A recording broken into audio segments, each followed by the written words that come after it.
when you are near. Your light breaks through our deepest fear. You make the broken heart rejoice. In you we find our voice. We lift you high above the skies. With every breath our praises rise. Your love, it never fades away. We worship you both night and day.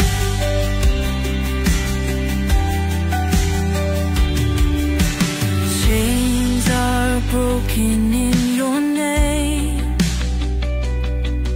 In you we are never the same.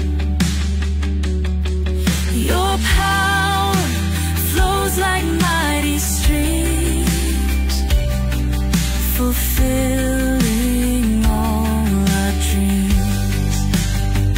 We lift you high above the skies. With every breath our praises rise. Your love, it never fades away. We worship you both night and day.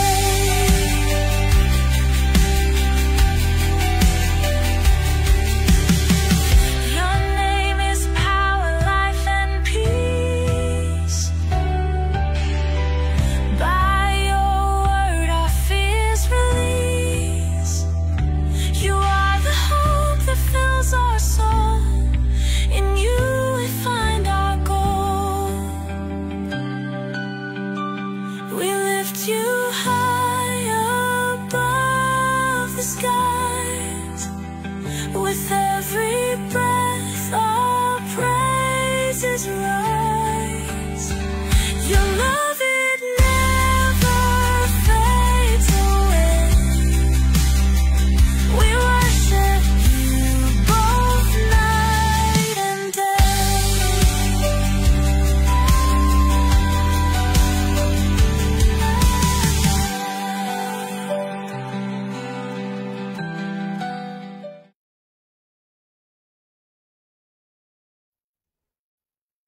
Hello, and welcome sa Russia TV mga kapatid. At meron tayong debate na magaganap ngayon between Reformed Baptist Church mga kapatid laban dito sa Seventh-day Adventist Church. At ang topic natin ay patutunayan na ang election to salvation ay unconditional. Again mga kapatid, ang ating topic ngayon ay patutunayan na ang election to salvation ay unconditional. So ang ating affirmative dito si Pastor Lloyd ng Reform at negative naman si Brother Bobby mga kapatid ng STA. Sa ating setup ng debate, yung standard natin na 10-7-5. So 10 minutes sa presentation, 7 minutes sa pagtatanong, 10 minutes sa rebuttal, 7 minutes sa ating second cross, at meron tayong 5 minute na final conclusion. Mauna si negative, mahuhuli si affirmative. Sa ating rules mga kapatid, rule number 1 natin, ang lahat ng sagot ay kailangan sagutin ng 20 seconds maximum. Kung titigil ang sumasagot ng at least 5 seconds, magsasabi na ako ng next question. Rule number 2, yung close-ended question natin. So kung close-ended ang question or categorical, kailangan sumagot sa pagpipilian muna bago magpaliwanag ng 20 seconds. Ang unang lalabas sa inyong bibig ay ang categorical, at pwedeng sabihin ng moderator ang kanyang sagot to satisfy yung nagtatanong. Rule number 3, 10 seconds explanation rule. Kung hindi niya sasagutin ang tanong, magkakaroon siya ng pagkakataong magpaliwanag ng 10 seconds mga kapatid, at iyan na yung pinakasagot niya sa tanong. Walang objection sa panahon ito. Rule number 4, sagutin ang tanong na naaayon sa tanong. So kung meron tayong tanong na sino, magbibigay kayo ng pangalan, at kung ang tanong ay saan mababasa, so we expect na magbibigay kayo ng talata. Ngunit kung sasagot niya ay wala, tinatanggap pa din yan as a valid answer. Rule number 5, limit sa first stand. Sa first stand, doon lang dapat magtanong sa inilatag ng katunggali. At during first cross-examination, pag sinabi or nabanggit na ang sumasagot na hindi ko pa nilatag yan or mga ganitong kahulugan, automatic next question yan at sa rebuttal, doon na pwedeng itanong ang lahat. Either nilatag or hindi inilatag. Rule number 6, parusa sa 2 warning. Ang debater na makakatanggap ng 2 warning sa akin ay may disiplina yan. So, minus 1 minute sa time. Rule number 7, bawat senaryo ng objection, isang beses lamang maaaring magpaliwanag. Isang objection lang at hindi susundan ng sunod-sunod na objection. At isang clarification lang din every question. At no objection during final conclusion. Rule number 8, no insult about physical appearance. Hindi po pinapahintulutan na pagbanggit o panlalait sa physical na anyo gaya ng hugis ng katawan. Hindi rin pinapahintulutan ang mga pagmumura na alam natin. At ngunit ang mga salitang gaya ng demonyo, kulto, sinungaling ay pinapayagan pa yang mabanggit gaya ng mga at iba pa na maaaring gamitin. Rule number 9, no challenge question. Ito yung mga tanong na kung mabasa ko or paano kung mabasa ko, italo ka na. So, hindi ko papayagang maitanong yan kahit pa sumang-ayon yung kabilang panig. Rule number 10, para sa sensitive question, pinapahintulutan na magtanong ng sensitibong paksa o kabilang doon ang personal na buhay. Maaring pumili kung sasagutin o hindi ang tanong. Rule number 11, disconnection time limit. Kapag nag-disconnect ang isang debater, hindi siya nagre-respond, meron akong maximum 7 minutes para makabalik. Rule number 12, moderator special authority. Bilang moderator, may kapangyarihan ako magtakda ng rules na hindi nakasaad sa mga nabanggit. Kung ito lang naman ay kinakailangan. Ang aking pasya ay laging final and executory. Rule number 13, liability disclaimer. Bilang tagapamagitan, ako ay nagsisilbing tagapangasiwa lamang ng debate na ito. At hindi ako responsible sa anumang pananaw, paniniwala o pahayag ng mga debater. Ang mga sagot at opinyon ay pananugutan ng mismong nagsasalita. Hindi rin ako mananagot sa anumang hindi pagkakunawaan, pagkasira ng relasyon o iba pang epekto dulot ng nilalaman ng debate na ito. So by the way mga kapatid, ako nga pala si Rasha Vista. Ako po ay isang Catholic, one of the member ng Templar of Truth at ako po yung tatayong moderator, streamer, timer sa debate ngayon. At nakalive tayo ngayon sa aking Facebook mga kapatid at ma-upload din ito sa ating YouTube channel. So sumasang-ayon ba ang ating affirmative sa lahat ng nabanggit? Agree. Okay, approve. Hindi, affirmative muna. Ay, sorry. Sumasang-ayon ka bro? Okay, kapatid. Okay. Okay. Thank you. At ang ating negative? Approve. Thank you. Approve, sorry. Okay, so before natin simulan ang ating debate, syempre gusto kong munang kayong magpakilala sa hindi nakakilala. At syempre, konting preview bakit nabuo itong debate na ito, ano yung history nito at syempre, ano yung inaasahan ninyo sa inyong katunggali. So unahin natin ang ating afirmatibo. Pakilala ka, Pastor. Okay, so ako nga pala si Pastor Lloyd ng Reformed Baptist dito sa Capiz. So ako po isang Ilonggo. So baka mamaya magtagalog ako na hindi nyo maintindihan dahil pure Ilonggo po ako. So ako po ay nagpapastor sa under po sa Light Bearer Fellowship Church. At yung paniniwala ko ay yung election at salvation. Yan po ay biblical at gawa at trabaho ng Diyos. So nagsimula yung aming debate ni ang hirap kasi banggitin brother yung pangalan. Ang iba niya, Bobby, okay. Kasi nga doon sa yung sa isang account niya, yun. Oo. So ni Bro Bobby. So nagsimula po ito, may isa siyang Calvinist ata, si Pastor Medel, Calvinist or Baptist din, na kasama ni Bro Edwin, na hindi natuloy yung debate. Di natin alam kung ano yung dahilan nila. So nag-PM sa akin si Brother Bobby na kung pwede ako na lang yung humarap sa kanya. So nangyari ito kahapon. So since naman yung salita ng Panginoon ay be ready in season and out of season. So basta alam mo yung tinatayuan mo at alam mo yung pananampalataya mo, ito ay nadidipinsahan mo at naipapahayag dahil yun naman yung layunin. So doon nagsimula ang lahat. na isang debate na katunggali sa aking kaibigan dyan, Sir Bobby. Ngayon lang kami nagkakilala. Isa kang SDA, Sir Bobby, no? Yes, Pastor. So, nawa ay maging mabuting talakayan po ito para malaman niyo po kung anong pagkakaiba ng pananampalataya ng Reformed Baptist at ng SDA. So, yun na po mga kapatid at God bless sa aming dalawa. Okay, At thank sa inyo rin po, sa mga nanonood. Ayan, so yun yung ating affirmative, si Pastor Lloyd. Dako naman tayo sa tututol. Pakilala ka, kapatid. Magandang hapon sa iyo, Brother Rasha, at kay Pastor Lloyd, at sa mga nanonood sa ating talakayang ito sa malawak na programa ni Brother Rasha. Ito ay sikat na debate platform, ano? Talagang patas siya kung mag-moderate ng ating mga debate. So ang history ng debating ito, actually po ay marami nagyayaya sa akin ng debate, pero hindi ko lang mapagbigyan kasi napaka-busy ko talaga. At nagkataon naman na ngayon lang, ngayong September 14 na ito, ay bakante ako. Kaya nagkahamunan kami ni Erwin de la Cruz tungkol sa debate, at ewan ko ba kung kailan nagkakasundo na, saka ibahin niya yung rules. So hindi na pwede sa akin yun. Take it or leave it, yun ang sa akin. At meron naman pong sumalo si Pastor Medel, at sinabi niya na ika-cancel na muna yung debate. At okay naman sa akin, wala namang problema kung ayaw niya talaga. Pero sa ibang araw siguro, kung lolobi ng Panginoon, hanggang sa may sumalo si Pastor Lloyd. Siya po ang sumalo do sa pagdedebatehasan na namin. So yung paksa po natin, tututulan ko lang naman yung sasabihin ni Pastor Lloyd tungkol sa unconditional to salvation is unconditional. So doon lang po ako iikot. At siya nga pala, ako po ay kaanib sa Seventh-day Adventist Church. Ako po ay ordinaryong membro at wala po akong pangunahing tungkulin sa iglesia.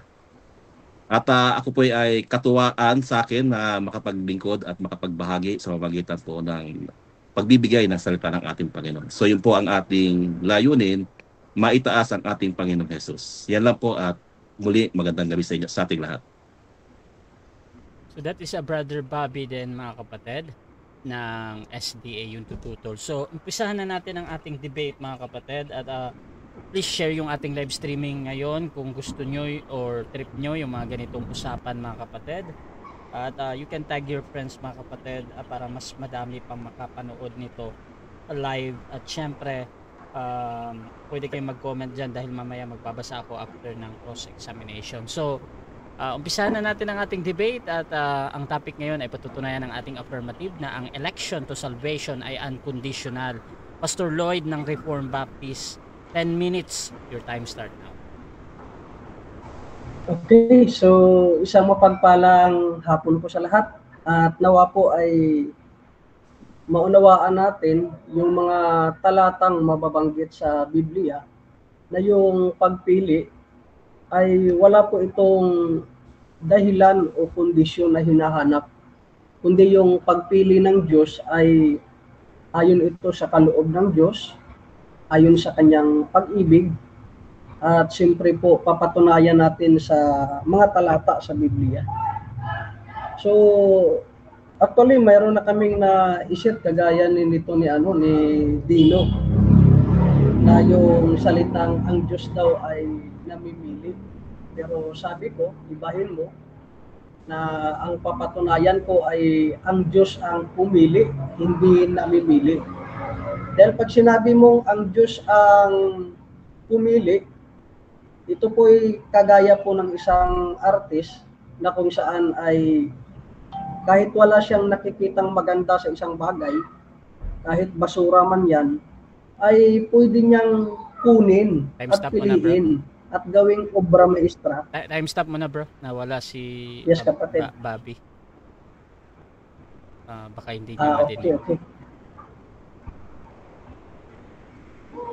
Okay, so tawagan natin si Brother Bobby ulit. Sana ba yun? Call natin. Ayan.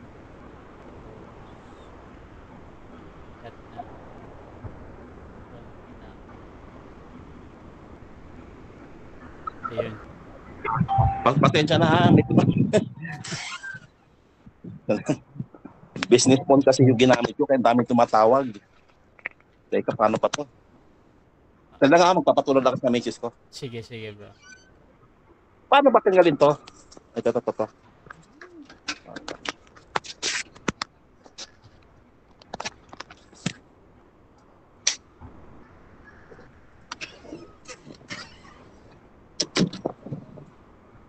Okay na ba ako?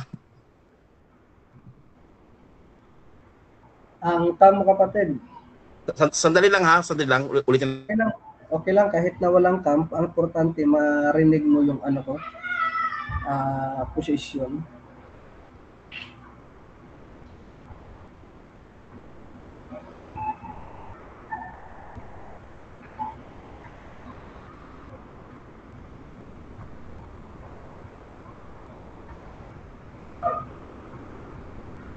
Okay, so tawagan natin ulit si Brother Bobby. Ayun. Okay na ba ako?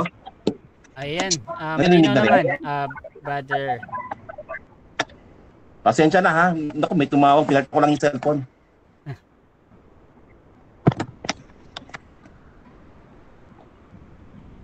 Ganda ng lugar mo, Bro Bobby ah.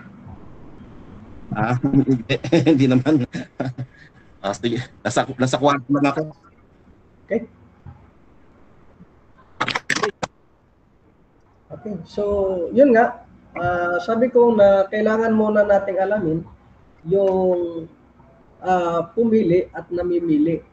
So ginamit ko nga, pag ang Diyos ay pumili, kagaya po yan sa isang artist na kumukuha siya ng isang bagay na wala siyang may nakikitang katangian kung ano mang sa isang bagay. Ngunit kahit basura man ito ay kaya niyang pagandahin, kaya niyang gamitin na maging isang obra maestra.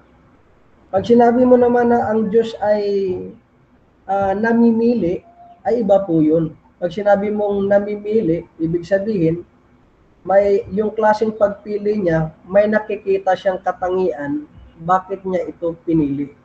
So sabi ko, ang Diyos ang pumili ng kaligtasan at ito ay unconditional. So dumako po tayo sa patunay sa Biblia. Ano po ba ang mga talatang nagpapatunay na ang pagpili ng Diyos ay walang kondisyon? So dito makikita natin yung pagpili ng Ama. Gagamitin ko uli ang Efeso 4 dahil meron lang po ako ditong itutumbok mamaya. Ang sabi ng talata, ayon sa pagkapili niya sa atin, sa kanyang bago itinatag ang sanlibutan, upang ang maging banal ay walang dungis sa harapan niya, sa harapan niyang pag-ibig. So ipinapakita ng Diyos, ang Diyos nating Ama, na ang unang gumawa ng hakbang ay pinili niya tayo bago pa man nilikha ang mundo. Hindi pa tayo naipanganak, wala pa siyang nakitang mabuti o masama sa atin. Ang pagpili niya ay batay sa kanyang sariling layunin at hindi ito sa anumang gawa ng tao. So yung pagpili niya ayon dyan sa talata na nabanggit ay makikita natin dahil ayon po sa pag-ibig ng ating Diyos. At hindi lang po yan pinili, kundi kung pupuntahan niyo pa po yung verse 5 ay tayo ay kanyang itinalaga. So may kaparehong kahulugan pa rin po yung pagpili at itinalaga, ngunit ito'y magkaiba, pero may kapareho silang naisipahiwatig na kung saan yung pagtalaga na ikay maging anak ng Diyos ay gawa ng Diyos at hindi po gawa ng tao. Yung pagtalaga na maging anak ng Diyos, yan po ay tumutukoy sa kaligtasan ng isang tao. At ang sabi din po sa Romans chapter 8:28, ang pagkasabi ay ganito, sapagkat yaong mga naglilikha o nakilala niya noong una pa ay itinalaga na niya na maging katulad larawan ng kanyang anak upang siya ay maging panganay sa maraming magkakapatid. Ang mga itinalaga niya, ito po yung key verse, ay tinawag din. ang mga tinawag niya ay kanyang inaring ganap. Ang mga inaring ganap ay kanyang niluwalhati. So ito po'y naglalarawan na ang tinatawag natin na golden chains of redemption. Mula sa pagtawag hanggang sa pag-glorify or salvations and glorification, mula sa pasimula hanggang sa dulo po, magkakasunod-sunod na prosesong ginawa ng Diyos, hindi po dito makikita ang gawa ng tao. Kahit po sa Romans chapter 9, mababasa yung pagpili niya kay Esau at kay Jacob. Yung dalawang kambal ay pumili ang Diyos kahit wala pa siyang may nakikita o may ginawa ang tao. At makikita natin yung pagpili niya sa mga Israelita na maging kanya ay ganun din. Ang pagpili niya kay Moses, kahit na si Moses at Paraon, pareho lang makasalanan, pareho lang mamamatay tao, pero kinaawaan niya si Moses at hinayaan si Paraon. So dito nakikita po natin na ang pagpili ng Diyos ay unconditional dahil ang basihan ng kanyang pagpili sa Romans chapter 9 ay ayon sa kanyang awa. So kanina ayon sa kanyang pag-ibig, kanina ayon sa kanyang kaloob. So dito po sa Romans chapter 9 ay ayon po sa awa ng Panginoon. At ang awa ng Panginoon ay hindi yan nabase kung ano man ang ginawa ng tao, mabuti man o masama. At dito rin po makikita sa John chapter 6, verse 44 na ang pagkasabi po ng salita ay, sino man ay hindi makakaparito sa akin, maliban ng ilapit siya ng Ama na nagsugo sa akin. At siya'y aking ibabangon sa huling araw. Ito'y nagpapaliwanag na ang paglapit ng isang tao kay Kristo ay hindi sa sarili niyang kagustuhan o ito'y may kondisyon na hinihingi, kundi ang gawa ng Diyos ang makikita na naging rason bakit tayo nakalapit kay Kristo. Ibig sabihin, ang mga mananampalataya na nakalapit kay Kristo, hindi dahil sa kanilang gawa, kundi dahil sa gawa ng Ama na sila'y hinila. At ang pagkasabi ko doon sa talata, draws Him. Tapos, ito po sa 1 Peter chapter 2, verse 9, isa sa makapangyarihang talata sa Biblia na naglalarawan na may pinili ang Diyos. Ang pagkasabi po ay ganito, ngunit kayo'y isang lahing pinili, isang maharlikang pagkahari, isang bansang banal, isang bayang pag-aari ng Diyos upang inyo'y mahayag ang mga karangalan niyaong tumawag sa inyo mula sa kadiliman, patungo sa kanyang kagila-gilalas na liwanag. Nakikita natin na yung pagpili po ng Diyos ay ito po ay tumutukoy hindi ayon sa gawa ng tao. At ayon din po na walang kondisyon, ito'y tumutukoy na may grupo siyang pinili mula sa sanlibutan, mula sa kadiliman at kanyang hinayo papunta po sa liwanag. So isa lang po ritong nakikita nating nagtrabaho kung paano ang isang taong mula sa kadiliman ay napunta sa liwanag. At hindi lang po yan, sa 2 Timothy chapter 1 verse 9 nagsasabi, siya ang nagligtas at tumawag sa atin. Ang pagkatawag ay isang pagpili upang maging banal sa mga tao. Ginawa niya ito hindi dahil sa ating ginawa.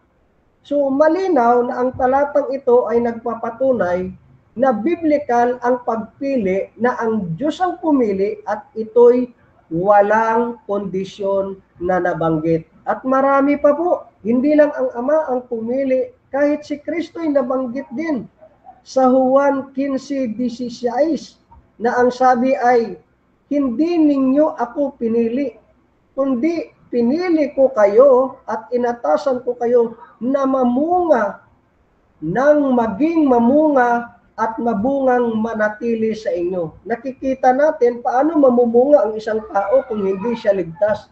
So yung pagkapili sa kanya mula sa kaligtasan hanggang siya'y lumago sa kanyang pananampalataya. So dito po, may marami pa po akong ipapakita sa pangalawa kong presentasyon. Hanggang sa muli, dito lang po muna tayo. God bless po sa lahat.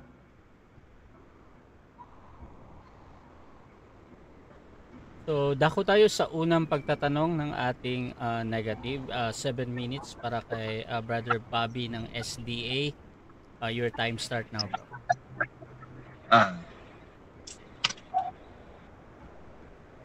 Okay, ang tanong ko ay ganito. Ang sovereign will ba ng Diyos ay kontra sa justice system niya? Yes or no?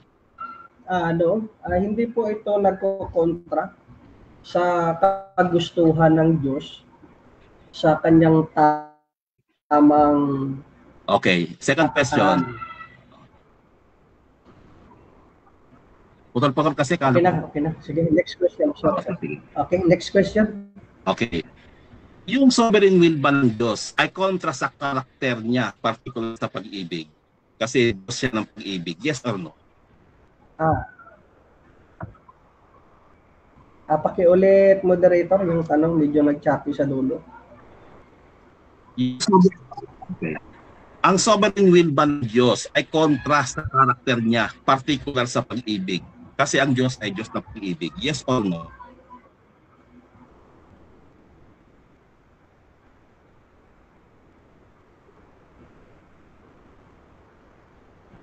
No. Ang kanyang pagpili, nabanggit kanina, ay yung pinili niya ayon sa kanyang pag-ibig. Okay. At dahil sa kanyang pag-ibig, meron siyang pinili. Ayun. Next question po. Sa makatwid, ang sovereign will, justice, at karakter ng Diyos ay hindi nagkakontrahan, kundi naka-align. Yes or no? Yes po. Tama po kayo. At sang-ayon po ako dyan. Okay. Mahal Next ba ng question. Diyos ang lahat?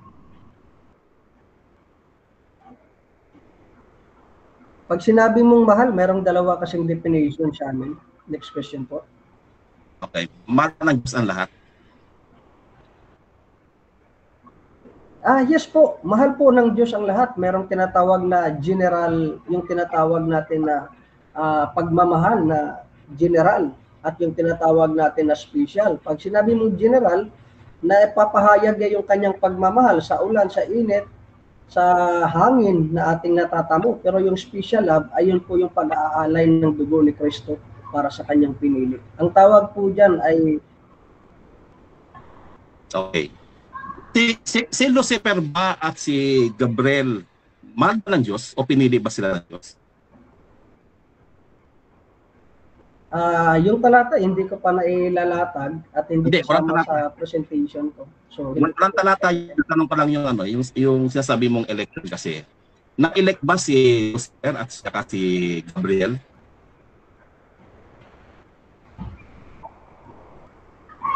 Okay, sagot. Bro Russia, hindi ko pa sasagutin dahil hindi ko Okay. pa ito nailalatag. Next question yan. Hindi pa daw niya Next. nilatag yan. Sige.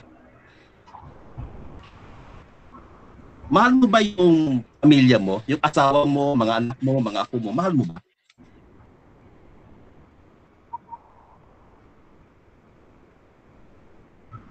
Yes, siyempre. Mahal ko po. Sinong ama ang hindi magmamahal sa kanyang sariling pamilya? Next question po. Kung Mahal mahal mo ang misis mo, mga anak mo, kung merong hindi pipiliin ng Diyos, sino sa inyo ang huwag na lang sana mapili?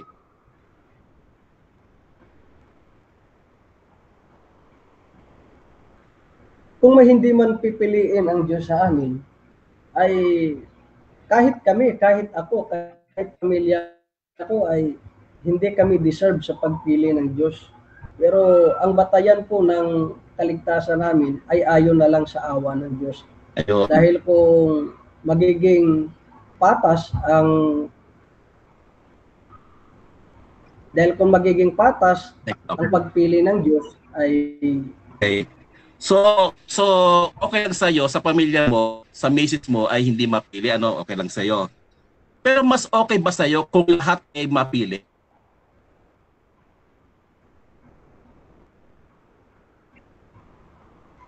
Ang pagpili, ang tanong mo kung okay, mas magandang katanungan yan. Ah. Pero yung pagpili ay ayon sa kaloob ng Diyos at hindi sa kagustuhan ko. Okay. Next question. So mas gugustuhin mo na mapili kayong lahat kaysa ilan lang inyo ang mapili. Ano? Okay, ngayon ang tanong. Sa doktrina ng SDA, ang lahat ay pinipili ng Diyos na maligtas. Agree ka ba rito?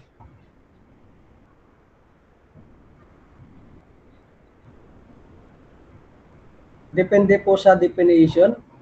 Pag Na, sinabi mong pinipili ng Diyos ang para sa kaligtasan, yes or no? moderator, pakiklaro na lang po. Time stop muna ha. Medyo may delay kasi tayo dito. Paulit muna, Brother Bobby, yung pagpipilian niya. Kasi pipili naman. Sa SDA kasi, pinipili ng Diyos ang lahat para maligtas. Pero sa inyo kasi, pipili ang Diyos ng ililigtas niya lang. Sa tingin mo, anong mas gusto mo ba yung doktrina ng SDA o yung doktrina ninyo na namimili lang ng Diyos, ang Diyos ng ililigtas? Mas gusto mo ba daw yung sa SDA or sa inyo? Kung ano yung turo, actually wala akong pinipili kahit SDA man yan o Reform. Yung pinipili ko dito ay kung ano ang turo ng Biblia, hindi kung ano ang turo ng isang denominasyon. Objection, Mr. Moderator. Next question po. Objection. Proceed. Pinapipili ko eh. Okay. Pinapipili kita, Pastor, kasi ang sabi mo, mas gusto mo yung mapili kayo lahat. Ngayon, doktrina kasi ng Adventist yung sinasabi mo na ang lahat ay pumipili at pinipili maligtas. Gusto mo ba ito o hindi? Okay, so I think ang nandun na sa bagong tanong yan, bro. I-proceed lang natin. Sasagutin naman, Pastor Lloyd, gusto mo ba daw yun or hindi?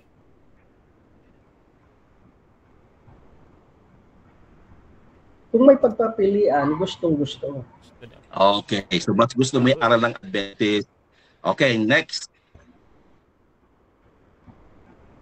Kung ang Diyos ay pipili ng kanyang mailigtas, yung hindi mapipili, pababayaan niya, di ba? Yes or no? Correct po. Yes po. Okay. Yung hindi mapipili, siguradong mapapahamak, tama? Yes po. At walang kondisyon ang Diyos na kanyang pipiliin, tama? Yes po. Correct. Ayun po at yan. Wala ring kriteria. At wala ring kriteria, tama? Yes po. Tama? Po.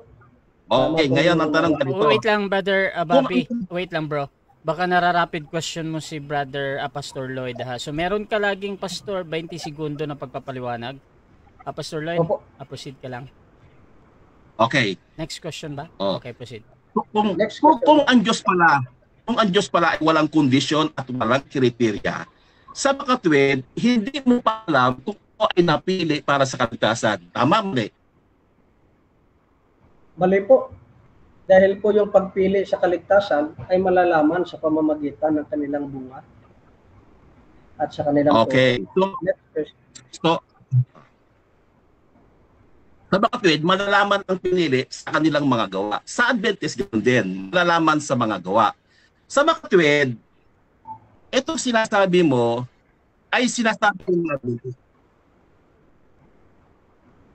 Okay, so dyan nagtatapos mga kapatid ang unang pagtatanong ng ating affirmative sa negative. At dako tayo sa negative sa affirmative. Dako tayo sa negative first presentation. Pero bago yan, shoutout ko na kay Pastor Jermel Amlon na nasa live. Ang sabi niya, ang pagpili ay sa Diyos, hindi si Lloyd ang pipili. Naku naman. Shoutout din kay Avila Leonard. Logic lang ang ginamit niya. Shoutout din kay Erwin de la Cruz. Walang kwentang mga tanong ni Bobby.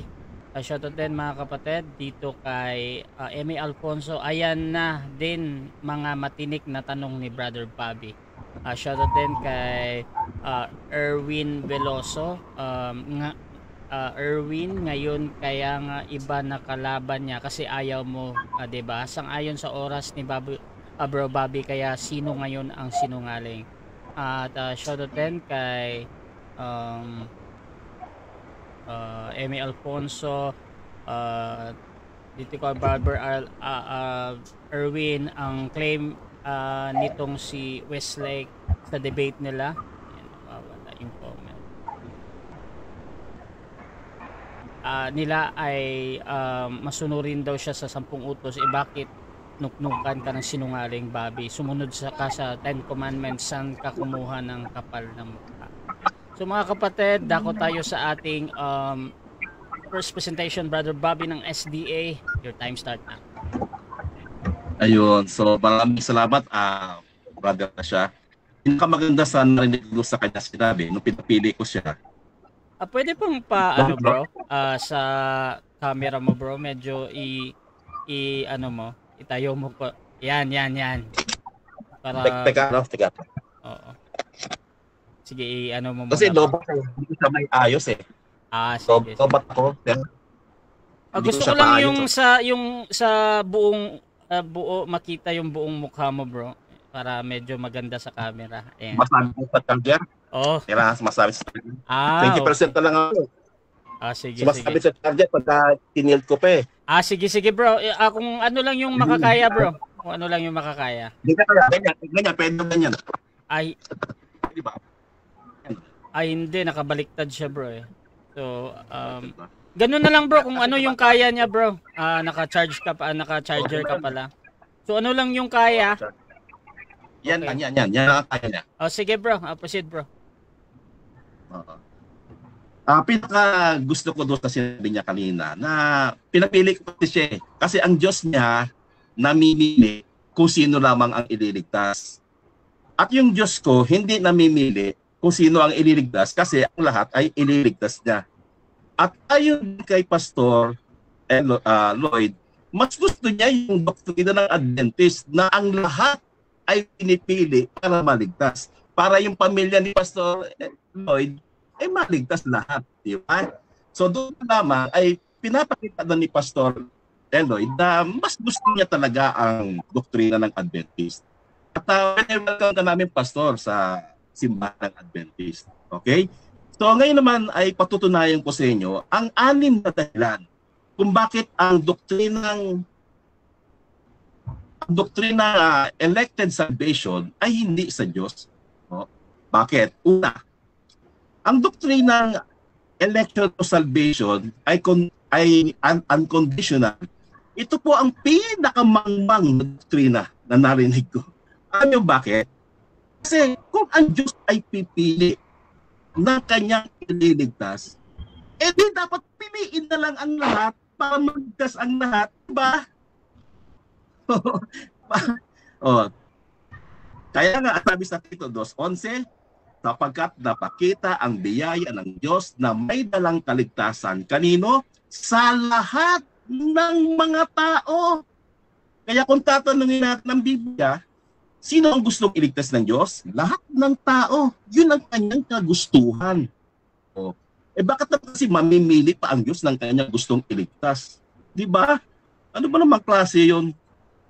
Ikalawa, mahal daw ng Diyos ang Calvinist ang lahat. Ha? Mahal ang lahat? Bakit meron siyang i-impyernuhin? Di ba? Anong klaseng pagmamahal yun kung i-impyernuhin naman niya? Di ba yun ay kaplastikan? Maliwanag sa Biblia, John 3:16, sapagkat gayon na lamang ang pagsinta ng Diyos sa sanglibutan na ibinigay niya ang kanyang anak upang ang sino mang sa kanya'y sumampalataya ay huwag mapahamak kundi magkaroon ng buhay na walang hanggan. Yan po ang totoong pag-ibig. Lahat po ay iniibig niyang maligtas at yung tutugon, siya lang ang tatanggap ng buhay na walang hanggan. Ikatlo, tignan nyo ha, ang Diyos na Calvinist, parang loto, parang nagtotos ko yun eh. Bakit? Kasi ang Diyos ng Calvinist, mga kababayan ko, wala ho siyang kondisyon eh. Unconditional eh. Walang kondisyon eh. Hindi mo ngayon malalaman kung napili ka. Ang sabi niya, ni Pastor Lloyd, malalaman mo raw sa bunga. Ganoon din naman kami. Nalalaman namin ang bunga. At ang dahilan ng aming pagkaligtas. Kaya kami mga SDA, nalalaman ho namin dahil Alam namin ang kondisyon ng kaligtasan at ang ebidensya na tayo'y ligtas na. Sa doktrina ng Calvinist po, ang nalalaman lang ho nila pagbumunga. Pagbumunga. Pero yung kondisyon kung bakit ka naligtas, hindi ho na nalalaman yun kasi sa kanila unconditional eh. Kaya itong mga Calvinist, nagbabakasakali na lang ho ito. Nagbabakasakali na lang ito na napili sila. Ayun. Dapat, kaapat. Ang Diyos ng Calvinist, parang lumalabas na, loko-loko. Parang Diyos ba ni Erwin de la Cruz? Bakit? Tingnan nyo ha. Kung namimili ang Diyos ng kanyang ini-elect niya yung kanyang ililigtas, bakit ipangangaral pa ang ebanghelyo sa lahat ng tao? Sa buong mundo? Bakit pa? Bakit pa ipangangaral kung nakapili na pala siya ng kanyang ililigtas? Diba? Ikalima, ang Diyos ng Calvinist, parang Diyos na salbahe. Bakit? Paano ko yung message mo, Pastor? Gusto niyang maligtas, pero hindi naligtas kasi hindi napili. At ang naligtas pa si Amlon. Si Pastor Amlon na kahit mambabae, ligtas pa rin daw siya. Ito klaseng hustisya yun, di ba? Last. Ang Diyos ng Calvinist, lumalabas na Tuesday. Bakit?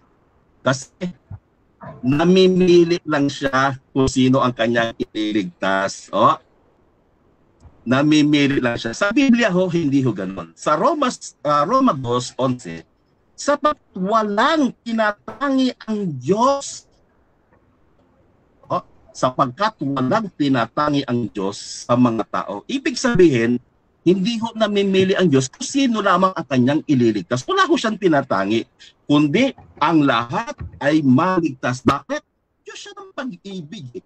At ibig niya na ang lahat ay maligtas. At kung sino ang kasampalataya, siya lamang ang magkakaroon ng buhay na pananalig. Kaya mga kababayan ko, anong klaseng Diyos meron ang Calvinist? Una, mangmang. Kasi pili, dapat piliin niyo na lahat para wala sanang debate ngayon, di ba? Ikalawa, plastic. Inibig ang lahat, pero mapapahamak yung iba. Ipapahamak niya rin pala yung hindi niya napili. Ikatlo, ang Diyos po ng Calvinist, parang Tosco, parang Loto. Hindi mo alam kung ikaw ba ay napili o hindi. Madali lang masabihin yung bunga makikilala. Madali lang yun, magpanggap. Madali lang. Ikaapat, ang Diyos ng Calvinist, parang loko-loko. Parang Diyos ni Erwin de la Cruz to. Bakit? Pangaralan daw ang buong mundo. Pero yung pala, meron na siyang listahan ng ililigtas. Ano yun? Nakikipaglokohan ng Diyos? Ano pa? Ang Diyos ng Calvinist ay salbahe. Bakit? Gusto mong maligtas, hindi kanya ililigtas? Ano yun? Ano yun? Pero ang Diyos ng Biblia ay kabaliktaran. Diyos ng hustisya, pag-ibig at katiyakan ng kaligtasan para sa lahat. Kaya mga kababayan, huwag tayong malinlang. Ang tunay ng Diyos ng Biblia ay nagmamahal sa lahat na nag-aalok ng kaligtasan ng lahat at nagbibigay ng tiyak na buhay na walang hanggan sa lahat ang tatanggap kay Kristo.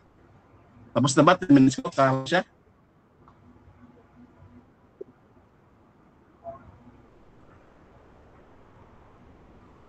Ayun. Kaya dito mga kababayan, kitang-kita po natin kung anong klaseng Diyos meron tinuturo ang Biblia. Isang Diyos na mapagmahal sa lahat, Diyos na pinipili ang lahat na maligtas. Mahal niya eh. Diba? Mahal niya eh. Mahal niya tapos yung hindi mapipili, mapapahamak. Ano klaseng pagmamahal yun? Diba? So yun naman kakarasya at marami pong salamat. Diyan nagtatapos mga kapatid ang unang presentasyon ng ating negative. At dako tayo sa unang pagtatanong ng ating affirmative. Pastor Lloyd, 7 minutes para sa iyo, Pastor. Your time start now. Okay, so mayroon siyang mga nababanggit na actually yung debate namin ay patungkol sa, remind ko lang, patungkol po ito sa unconditional or conditional election. So yung tanong niyo dito, bakit hindi lahat pinili ng Diyos? Ayon sa iyo, ano ang dahilan ninyo bakit lahat pinili ng Diyos? Pipiliin ng Diyos. Kasi mahal ng Diyos ang lahat eh. At Juan 3:16, gayon na lamang ang pagtinda ng Diyos sa sanglibutan na ibinigay niya ang kanyang anak upang ang sino man sa kanya sumampalataya ay huwag mapahama kundi magkaroon ng buhay na walang hanggan. Kaya ang pagliligtas ng Diyos, inaalok niya sa lahat. At yung sasampalataya na ang tatanggap ng buhay na walang hanggan. Ayon sa John 3:16 na nabanggit mo, ang sinabi doong ang sinumang sumampalataya. Yung tanong ko ay ganito. Sila ba ay sasampalataya pa lang o sila ay sumasampalataya na? Ayon sa John 3:16. Ang sino mang sasampalataya, ang sino mang sa kanila ay sumasampalataya, basahin natin ha para malinaw.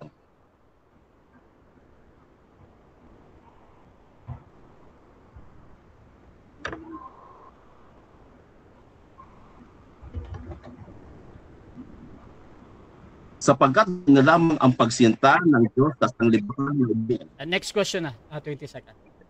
Okay, so ang pagkabanggit dyan ng talata, hindi lang para yan sa lahat, kundi para yan sa mga pinili, para yan sa mga tupa ni Kristo. Ngayon yung tanong, sa nabanggit po sa talata, sa John 3:16, na sino mang sumampalataya, yan ba ay para sa lahat or para lang sa mga tupa ni Kristo? Para po sa lahat yan.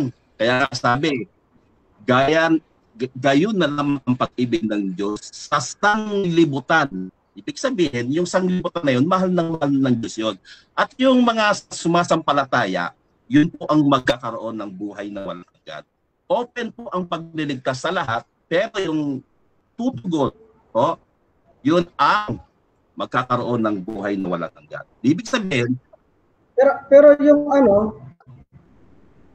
pero alam mo na may taong hindi sasampalataya, ano kaya ang naging dahilan? Anong pagkakaiba mo sa sumasampalataya at hindi sumasampalataya? Anong nakita ng Diyos sa iyo? Meron kasi ganito eh. Saklat po ng kalawang ko rito. Meron ho talagang merong hindi talaga sasampalataya eh. At meron din sasampalataya. Tingnan ho natin ha. Unang Korinto 15:2, sa pamamagitan ng mga ligtas kayo kung materia ninyong iniingatan ang salitang Objection, Pastor Lloyd, ano yan?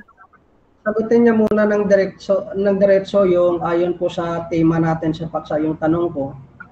Ano ang nakita niya sa kay Brother Bobby? Ba't siya ang kanyang pinili? Okay, so ang objection mo, again, yung in-emphasis po yung tanong mo, yung ano yung nakita. Brother Bobby, meron ka bang counter-objection or hahatol na ako dito sa objection na to? Sasagutin ko lang naman okay. So, ganito. Ang tanong dito is papaano. Open-ended question naman ito, need ng explanation. Pero lahat ng sasabihin ni Brother Bobby dito, how he explained, yun talaga yung sagot niya. At even pa ito ay tama or mali. So, Brother Bobby, proceed ka. 20 segundo. Paano daw, Brother Bobby? Paulit. Time stop. Paulit. Ano ang kondisyon ng Diyos na nakita sa inyo? Bakit ikaw ay kanyang pinili? Wala silang pag-ibig sa Diyos eh. Kaya ayaw nila sumampalataya. Tingnan po ninyo ha. Ano ang kondisyon? Bro, wait lang, Pastor Lloyd. Sorry. Sumasagot na siya, bro. Yung pag-ibig daw ng Diyos. Proceed lang, Pastor, Brother Bobby. Oo. Wala kasi silang pag-ibig sa Diyos. Kaya ayaw nila sumampalataya. Sila yung mga nahasik doon sa batuhan. Hindi sila tumubo ng mainam. Kaya sa unang Korinto 15:2, sapagkat sa pamamagitan nito ay ligtas kayo kung matiyaga ninyong iniingatan ang salita na ipinangangaral sa inyo maliban lang kayo'y nagsisampalataya na wala kabuluhan.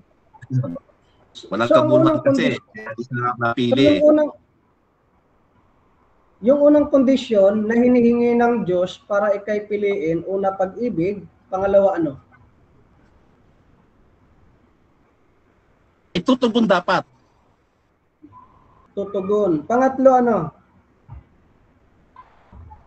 Tutugon siya. Yun ang tandaan niyan. Mayroong freedom of choice ang tao. Yun lang. So, may freedom. Yung tanong ko, Saklat ng Deuteronomy so 30 verse 19. Kasi na, di pa tapos. Ako yung tanong. Sinusundan kita. So, ang Diyos ay pumili dahil sa ikay umibig sa Diyos, ikaw ay tumutugon sa Kanya, ano pa? Sabi mo, wala na? Mayroon pa ba? O wala na? No. Gato sagot ko. Ang sagot ko, kaya ang tao ay mayroong free will. May free will ang tao na pinili sa Diyos. Kaya sabi sa Deuteronomy 30 verse 19, narito ang pagpapala, ang sumpa, ang buhay at kamatayan, piliin mo ang buhay upang ikaw ay mabuhay. Kaya ang tao po, meron mong pagpili. So yung moderator, yung tinatanong ko dito ay ang kondisyon na hinihingi ng Diyos sa pagpili sa Kanya. So dalawa lang nabanggit niya, pag-ibig, at ang isa ay pagtugon. May pangatlo pa ba? Yun ang ako, generalize ko na. Yun ang ako, free will. Okay, so ayon dito sa nabanggit mo, para sa inyo, ano po ba yung kaligtasan? Sa pamamagitan ng gawa o ito'y biyaya ng Diyos? Ang kaligtasan po, ayon sa Exodus 8, ito ay grace through faith. Grace through faith. So yung pag-ibig, ano po yung sagot? Anong sagot po ninyo? Yan po ba ay ayon sa biyaya o ayon po sa gawa? So yung sagot nyo ay biyaya. Grace. Yes, grace. Yung pag Okay. Kasi tapos sa 20 seconds eh. Nasa 10. Hindi ko din kasi alam kung tapos na din si Pastor Lloyd magtanong ba or parang nagka-clarify siya. Pero Pastor Lloyd, ituloy-tuloy mo yung tanong mo, bro, kasi kahit clarificatory na question yan, 20 segundo lagi kay Bobby yan, ha. So pakiulit nga yung tanong mo, brother Pastor Lloyd. So dahil sumagot ka na ayon sa biyaya, yung pag-ibig at yung pagtugon, gawa ba ng tao o biyaya? Yung pagtugon? Ang sabi mo, yung kondisyon, kaklarohin ko lang, moderator. Okay, time stop, paklaro. Okay, so ang sabi mo kanina, yung kondisyon para piliin ka ng Diyos ay ang pag-ibig at ang pagtugon. So pinili mo na ang kaligtasan ay sa pamamagitan ng biyaya, bumasa ka ng talata. Ngayon yung susunod kong tanong, ang pag-ibig ba at pagtugon, gawa yan ng tao? Gawa na yan. O gawa yan ng Diyos? Objection, Mr. Moderator. Objection. Na ilalagay niya sa bibig yung hindi ko sinabi eh. Hindi ang pinipili ho ng Diyos lahat. Hindi po yung kondisyon ng Diyos para piliin siya. Wala ho kami ganung aral. Okay, so ganito. Okay, so next question. Okay. So magne-next question daw yung ating nagtatanong. Proceed, Pastor. Okay, so malinaw naman kanina nasabi mo, pag-ibig, pagtugon ang kondisyon na hinihingi. So, stop na ako doon. Dito sa pangalawa na nabanggit mo, loko-loko ang Diyos dahil may pinili siya. So, naaralan mo ba o pinag-aralan mo ba ang Ephesians chapter 1 verse 4 na may pinili ang Diyos bago pa nilalang ang sanlibutan? Tanggap mo ba na loko-loko rin si Pablo at loko-loko rin ang kanyang Diyos? Dahil yun ang kanyang turo? Yes or no? No, hindi loko-loko si Pablo. Pero sasagutin time. 7 minutes time. 7 minutes time. Okay, so dyan nagtatapos ang first stage ng ating debate. So shoutout muna mga kapatid before natin punta ng ating rebuttal dito sa ating nasa live kay Emmy Alfonso, sabi niya, love ayon sa biyaya at pagtugon sa Diyos. Pag ayon sa gawa, questionable yan sa mga Baptist. Shoutout din dito mga kapatid kay Abila Leonard Aruy. Mahalata nyo po ba si Amlon? Shoutout din kay dito kay Pastor Jeramil Amlon. Sabi niya, pinili raw pala si Bobby. At shoutout din mga kapatid dito kay Eme Alfonso. Umpisa na naman ba ungkatin yan sis? Buti na lang natapos na issue na yan ni bro Brian sa debate na nito. Tahimik na malawak at atang topic yan to the boys. Shoutout din kay B-Boy Mga. Para sa lahat ng tao ang banggit sa Juan 3:16, sino mang. Shoutout din kay dito kay Pastor Jeremy Amlon, wasak agad. Sabi ni Grace Barrios, eto na naman, nauwi na naman sa pagjajack dito Mr. Moderator. Shoutout din kay Brother Erwin de la Cruz. Sabi niya, napakasinungaling mo talaga Bobby. Hindi ako nagbago ng rules kundi ikaw, at ikaw ang nag-cancel ng debate natin. Hindi ako sinungaling talaga itong taong ito. Shoutout din kay Eme Alfonso. Ang view ko naman, bakit pinili ang ligtas? Iba kasi sa ang verse na may sinasabi na yun na kay Kristo ang Diyos Ama ang nagbigay. Patama na lang. Shoutout din kay Abila Leonard. Paano na yung mga nagpo-promote ng masturbation ministry? Ligtas ba sila? Shoutout din mga kapatid dito kay Erwin Veloso. Nadamay pa si Erwin at si Almlon. At shoutout din mga kapatid dito kay Alfred Esparcia. Sana naman mga debater matuto naman magtanong ng maayos. Susmar Joseph na magtanong si Bobby, marami pa ba kayo dyan? At shoutout din mga kapatid dito kay so sila lang to. Mga kapatid, tuloy-tuloy lang tayo dito at rebuttal stage. Pastor Lloyd, proceed bro, 10 minutes.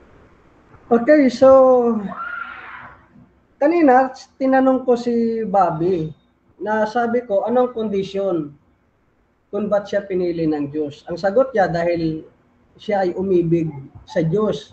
Pero ang sabi ng Biblia, hindi tayo ang unang umibig, siya ang unang umibig, kaya inibig natin siya.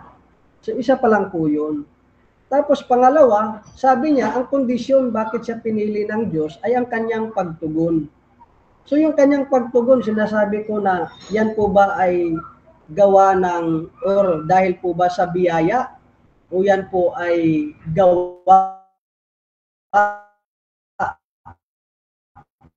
So sabi niya naman biyaya, pero binawi niya at hindi siya sigurado kung ito ba ay biyaya o gawa, dahil siya naman yung tumugon. So mamaya ipapaklaro ko po sa kanya, hindi na para ipitin siya, pero malinaw na sa kanyang sinabi ay mayroong kondisyon na hinihingi ang Diyos kung bakit siya pinili. Pero kung pag-aaralan mo ang Efesyo 1:4, na kung saan ang sabi ng talata, ayon sa pagkapili niya sa atin, bago pa inilatag ang sanlibutan upang tayo'y maging banal at walang dungi sa harap niyang sa pag-ibig. Ang dahilan ng pagpili ng Diyos hindi dahil sa pag-ibig ni Bobby, kundi dahil sa pag-ibig ng Diyos sa atin. At yung salitang pag-ibig o yung tinatawag kong pag-ibig, ito po ay agape. So ang agape na to ay manggagaling lamang sa Diyos, hindi sa tao.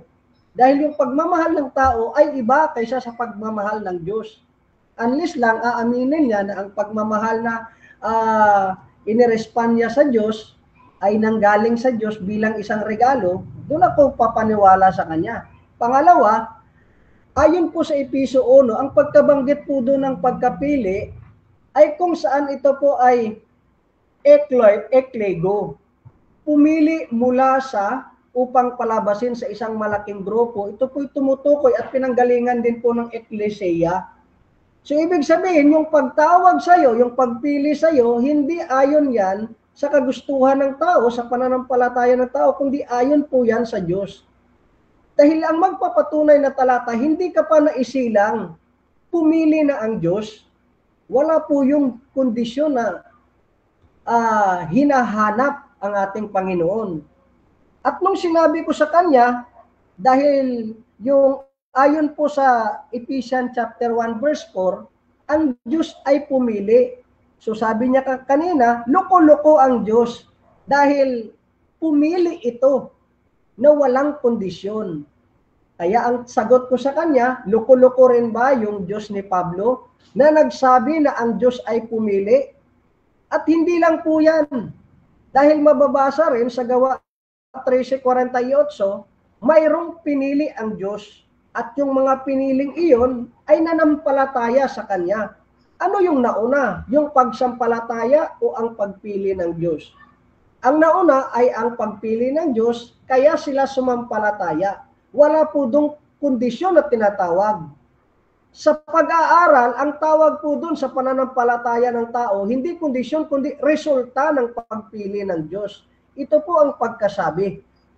So, ayon po dito sa talata, nang marinig ng mga hintil at natuwa sila at niwalahati nila ang salita ng Panginoon at ang lahat ng mga itinalaga sa buhay. Ano ang nauna? Ang pagtalaga sa buhay. Hanggang ay sila'y sumampalataya. So malinaw sa talata na ang pagsampalataya ay resulta ito ng Diyos. Hindi kondisyon na kanyang hinihingi na dahil sumampalataya ka, pipiliin kita. So dito makikita na malinaw na hindi po nauunawaan ng aking katunggali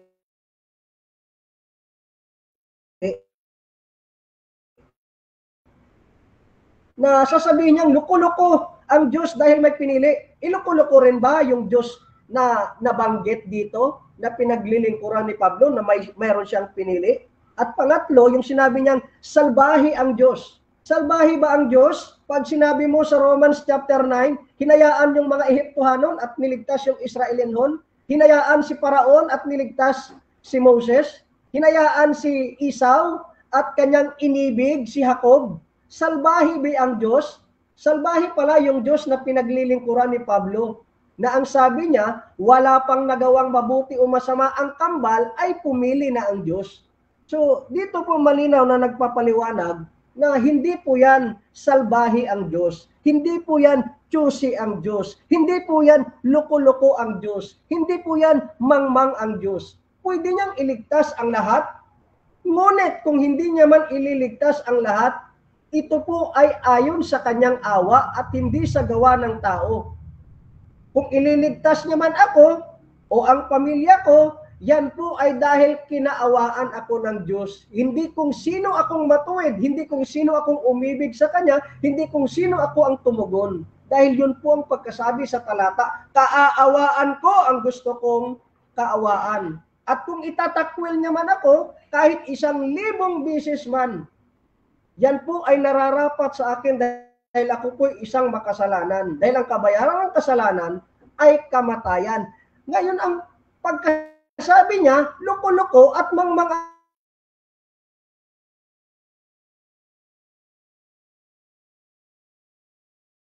Nawala po siya. namuhay sa mundo. Tayo po ay pag-aari ng dyablo. Tayo po ay nararapat na patawa ng parusa. Sino tayo? Tayo po ay umaasa lamang sa biyaya at pag-ibig ng Diyos na kanyang pagpili. Hindi po yan conditional, kundi unconditional ayon sa kanyang pag-ibig, layunin at kaloob. Yun lamang po, moderator. So dyan nagtatapos mga kapatid ang rebuttal ng ating affirmative. Dako tayo sa second cross ng ating negative. Brother Bobby ng SDA, 7 minutes sa yung second cross. Your time start now, bro.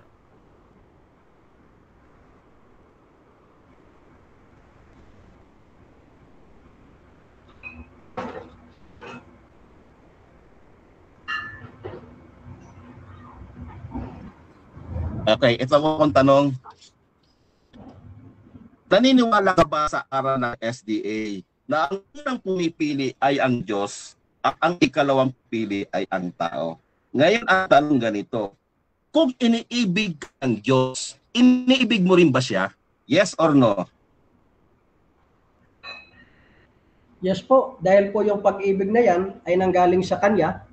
Una niya kang inibig at ang dahilan bakit kaya inibig dahil pinagkalooban ka ng pag-ibig na nanggaling sa Kanya.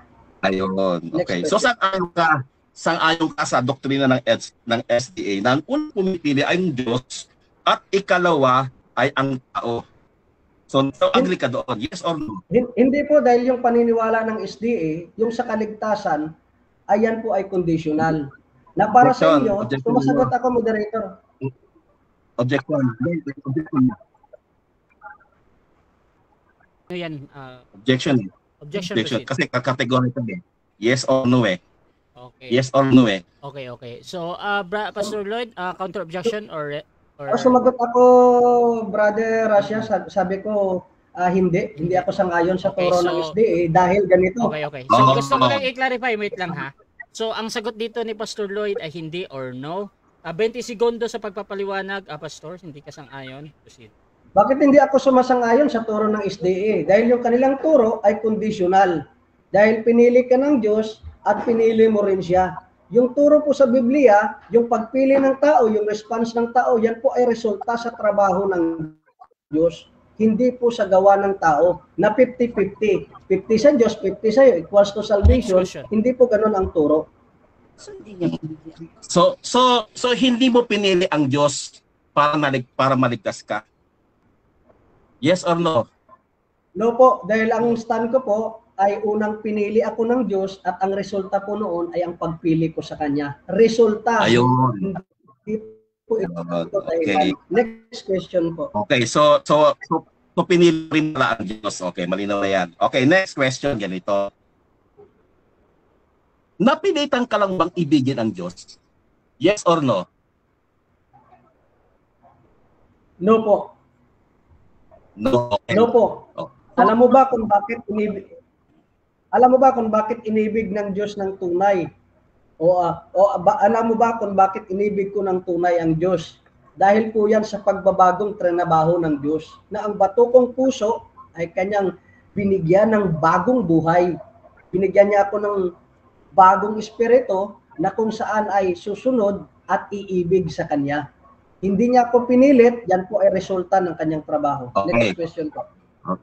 Okay. So, sabi mo, hindi ka napilitan na ibigin ang Diyos. Ibig sabihin, malaya kang pinili mo ang Diyos. Yes or no? Yes po, may kalayaan ng tao sa pagpili. Pero yung kalayaan na yan ay mangyayari pag ikay po'y binuhay ng Diyos. Dahil yung sitwasyon po ng isang taong hindi nakaranas ng pagbuhay muli, ay limitado po yung kanyang pagpili. Pipili lamang siya ayon sa kanya at hindi po ayon sa Diyos. Pero pag binuhay ka ng Diyos, malaya kang pumili, nagugustuhin mong sumunod sa kanyang kaloob. Okay. So, kung ang pinipili pa ng Diyos ay tumutugon, bakit hindi na lang niya piliin ang lahat para ang lahat ay tumugon? Inuulit ko po yung sagot ko kanina, bakit hindi niya pinili ang lahat? Kung hindi niya man pinili ang lahat, ito po ay para po ibigay sa kanya ang hustisya. At kung siya man po ay pinili, para ibigay sa kanya ang awa. Next question po. Pero sabi mo kanina, gusto mo ang lahat ay maligtas, buong pamilya mo. Tama? Tama po, gusto ko po ang lahat ay maligtas dahil yan po ay isang promesa din po sa para sa ating mananampalataya na kung saan ang sabi po, believe in the Lord Jesus Christ and you and your household will be saved. So ako'y nananalangin na sila din po'y sumampalataya sa ating Panginoon. So ano ang bisa ng panalangin mo kung nakapili na pala ang Diyos nung una pa bago pa sila ipanganak? Ano ang bisa mo? Bakit ka pa mananalangin? Malaki po ang bisa ng pananampalataya dahil yung pinili ng Diyos ay bibigyan niya ng pananampalataya. Objection. Proceed. Negative, ano yan? Hindi pananampalataya ang tinatanong ko. Ang sabi ko, bakit ka pa mananalangin na maligtas ang buong pamilya kung nakapili na pala ang Diyos ng kanyang ililigtas nung una pa man? Okay, so yung panalangin daw dito. Pastor Lloyd, meron ka bang counter objection or sasagot ka na? Hindi po ako, objection po, hindi po ako nananalangin na iligtas ang aking pamilya. Okay. So ganito, Pastor, sa question ni Pastor Brother Bobby, tinatanggap ko naman 'yon as a valid question. Pero kung doon Ayon sa po yan sa premise, kaloob ng Diyos. oo, kung doon sa premise bro, hindi ka sang-ayon doon, pwede mong sagutin ng 10 seconds or talagang sasagutin mo yung tanong, ano daw yung silbi ng panalangin.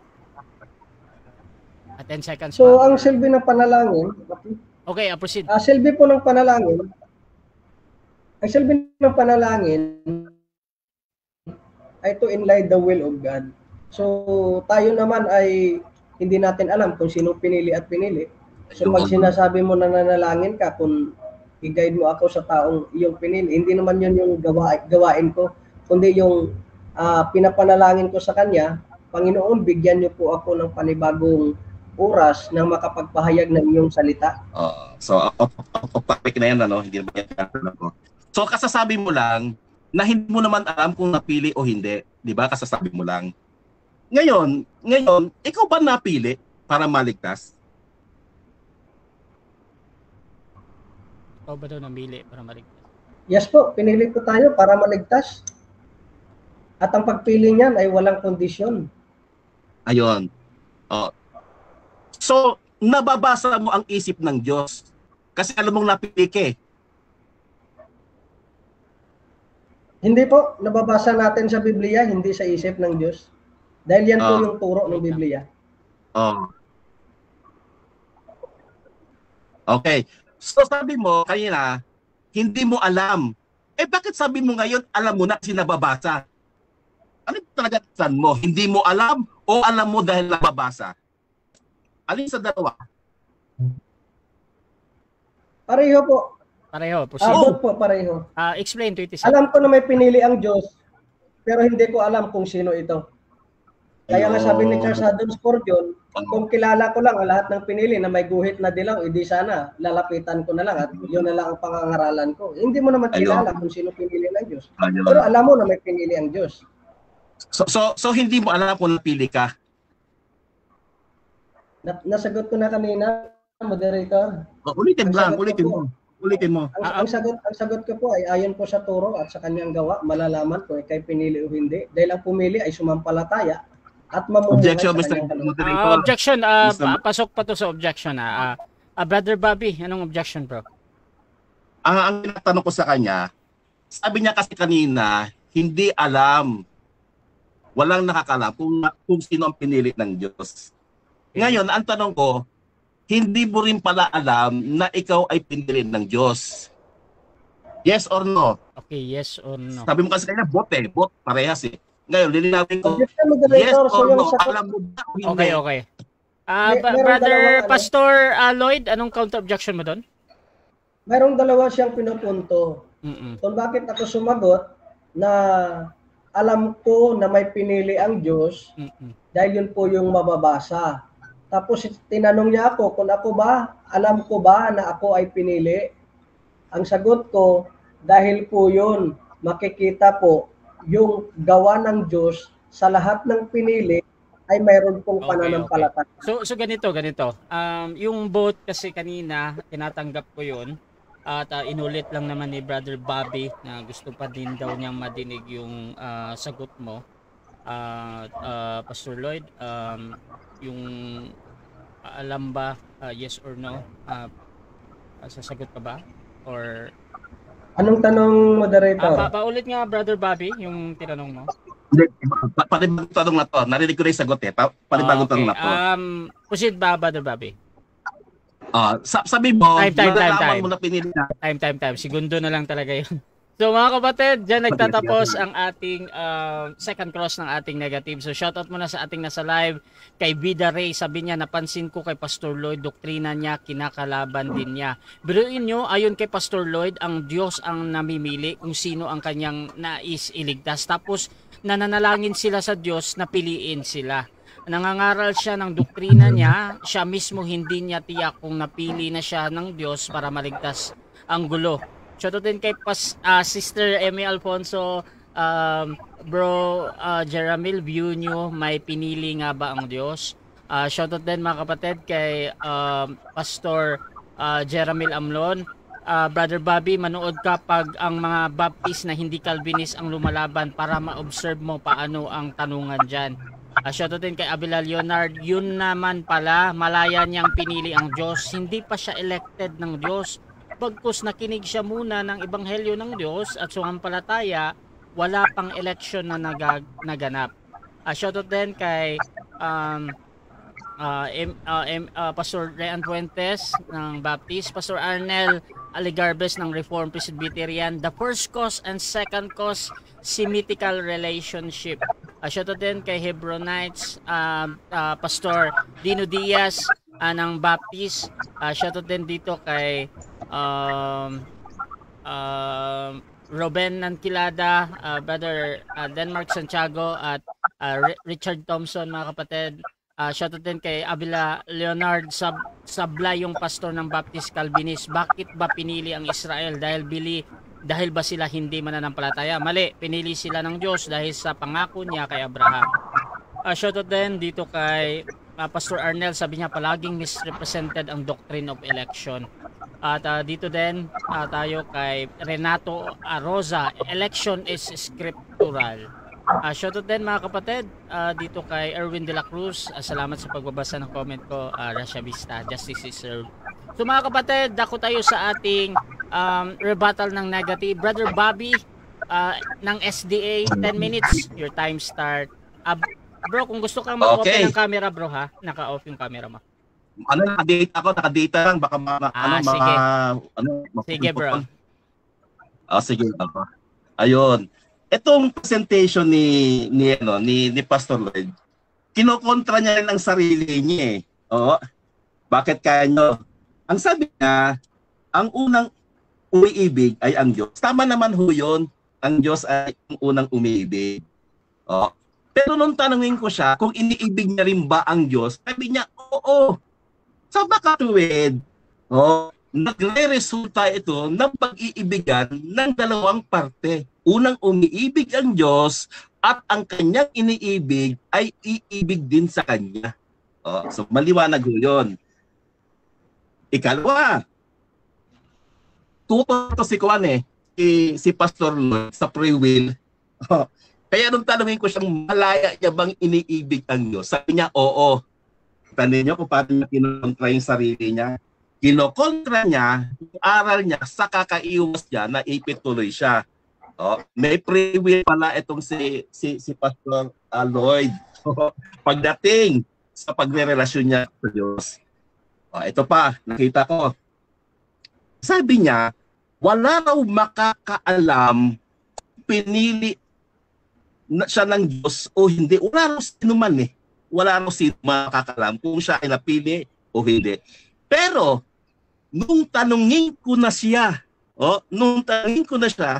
kung napili siya, sabi niya, oo. Ba talaga? Ano ba talaga estado, Pastor Lloyd? Alam ng Diyos o hindi alam ng Diyos? Ano ba sa dalawa? Ngayon, kung hindi pala alam ng sino man, kung sino ang pinili ng Diyos, sa makatuwid, hindi mo alam na yung inaaniban mong iglesia ay maliligtas. Tama, mali? Di ba?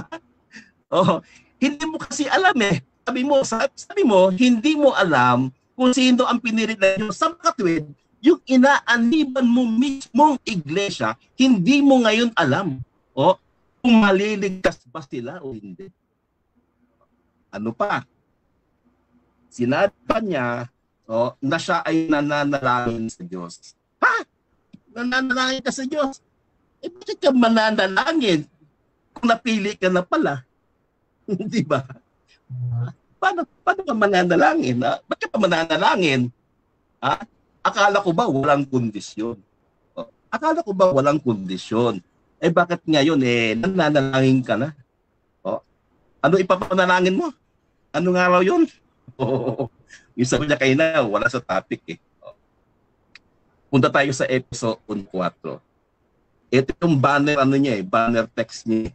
Lagi niya itong ginagamit para patunayan ang pagpili ng Diyos ay walang kondisyon. Pero, mga kababayan ko, basahin po natin. Sa Efeso 1:4, ang pinipili dito ay hindi ang tao mismo. Ang paliwanag ni Pastor, human-centered. Man-centered paliwanag ni Pastor doon sa Efeso 1:4. Ngayon, sino ba ang pinipili sa sa Efeso 1:4? Ayon sa verse 4, ang pinipili ng Diyos dito ay ang taong na kay Kristo. Ayun, Christ-centered po ang Efeso 1:4, hindi po human-centered o man-centered. Ang pinipili sa Efeso 1 verse 4, pinili ng Diyos bago palalangin ang salimutan ay ang taong na kay Kristo. Sa makatwid, pagka ang tao ay na kay Kristo, sila ang pinili ng Diyos na maligtas. O paano ba tayo mapunta kay Kristo? Ang linaw sa Juan 1:12, ang lumalapit kay Kristo, nagiging anak sa pagkukup ng Diyos. Yun. Kaya mga kababayan, para tayo ay mapunta kay Kristo o kay Kristo, dapat po tayong lumapit kay Kristo.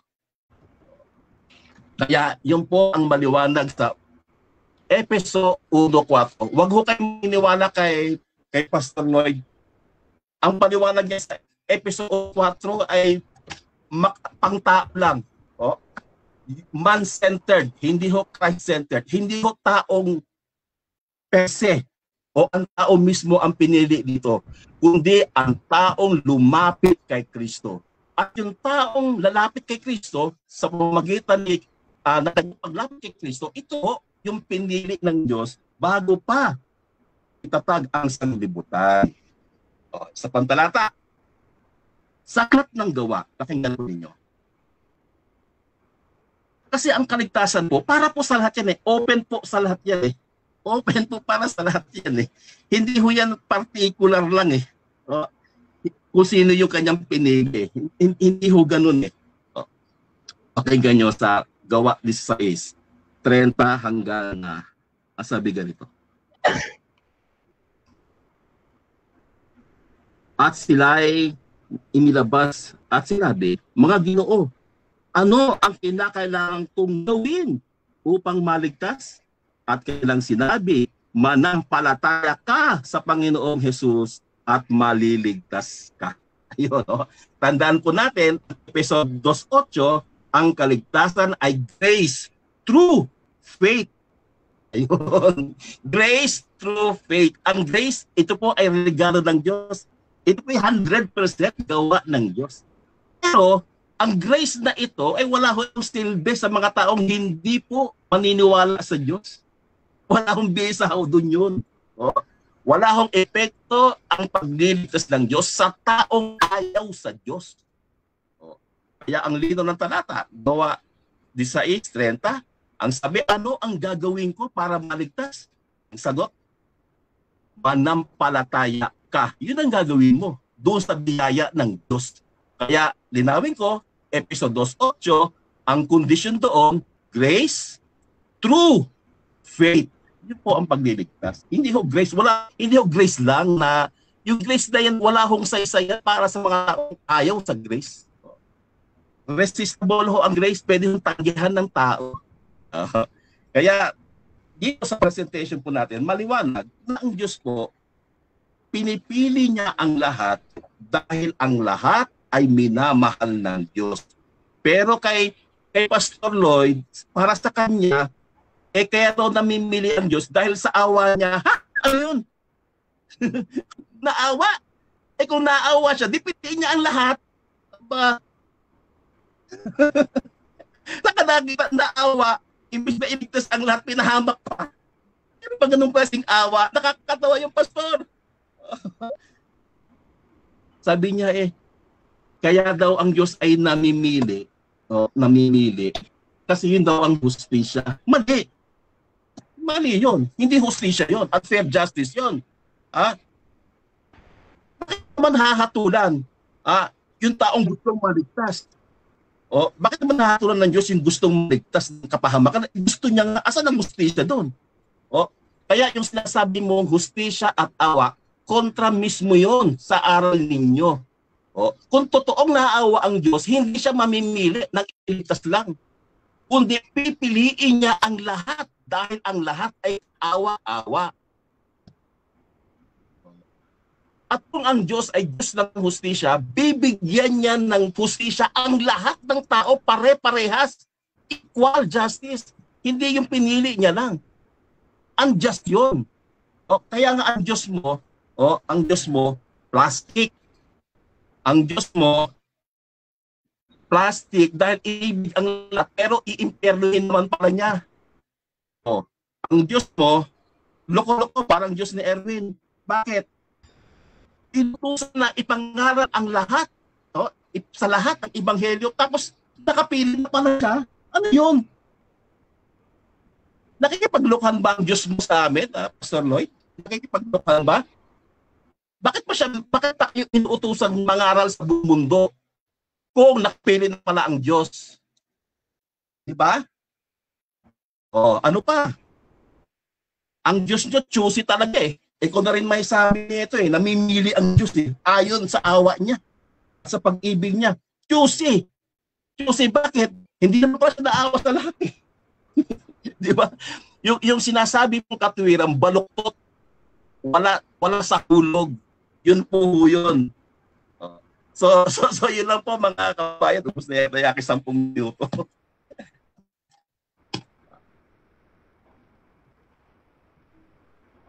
Diyan nagtatapos ang rebuttal ng ating negative. Dako tayo sa second cross ng ating affirmative. Pastor Lloyd ng Reformed Baptist, 7 minutes. Your time start now. Patungkol sa pag-ibig, nabanggit mo na ayon sa'yo, naniniwala ka naman na ang Diyos ang unang umibig, tapos ang tao. Gusto ko lang linawin, sabi mo kanina, magkasalungat ito sa kinonfirm mo kanina. Sabi ko, anong dahilan, bakit inibig ka ng Diyos? Sabi mo, bakit pinili ka ng Diyos? Ang sabi mo, dahil inibig mo siya. So, unang inibig mo ang Diyos para piliin ka niya. Tama, mali? Mali. Wala ho akong gano'n statement. Ang statement ko malinaw, Diyos ang pumipili at ang pinipili niya ay lahat. At kung sino man iibig sa Kanya o sasampalataya sa Kanya, yun lang ang magmamana ng buhay na walang hanggan. Huwag mo namang maliin yung aking pahay. Pakinggan maigi. Hindi ka kasi nakikinig, Pastor. Ulitin ko para... Okay,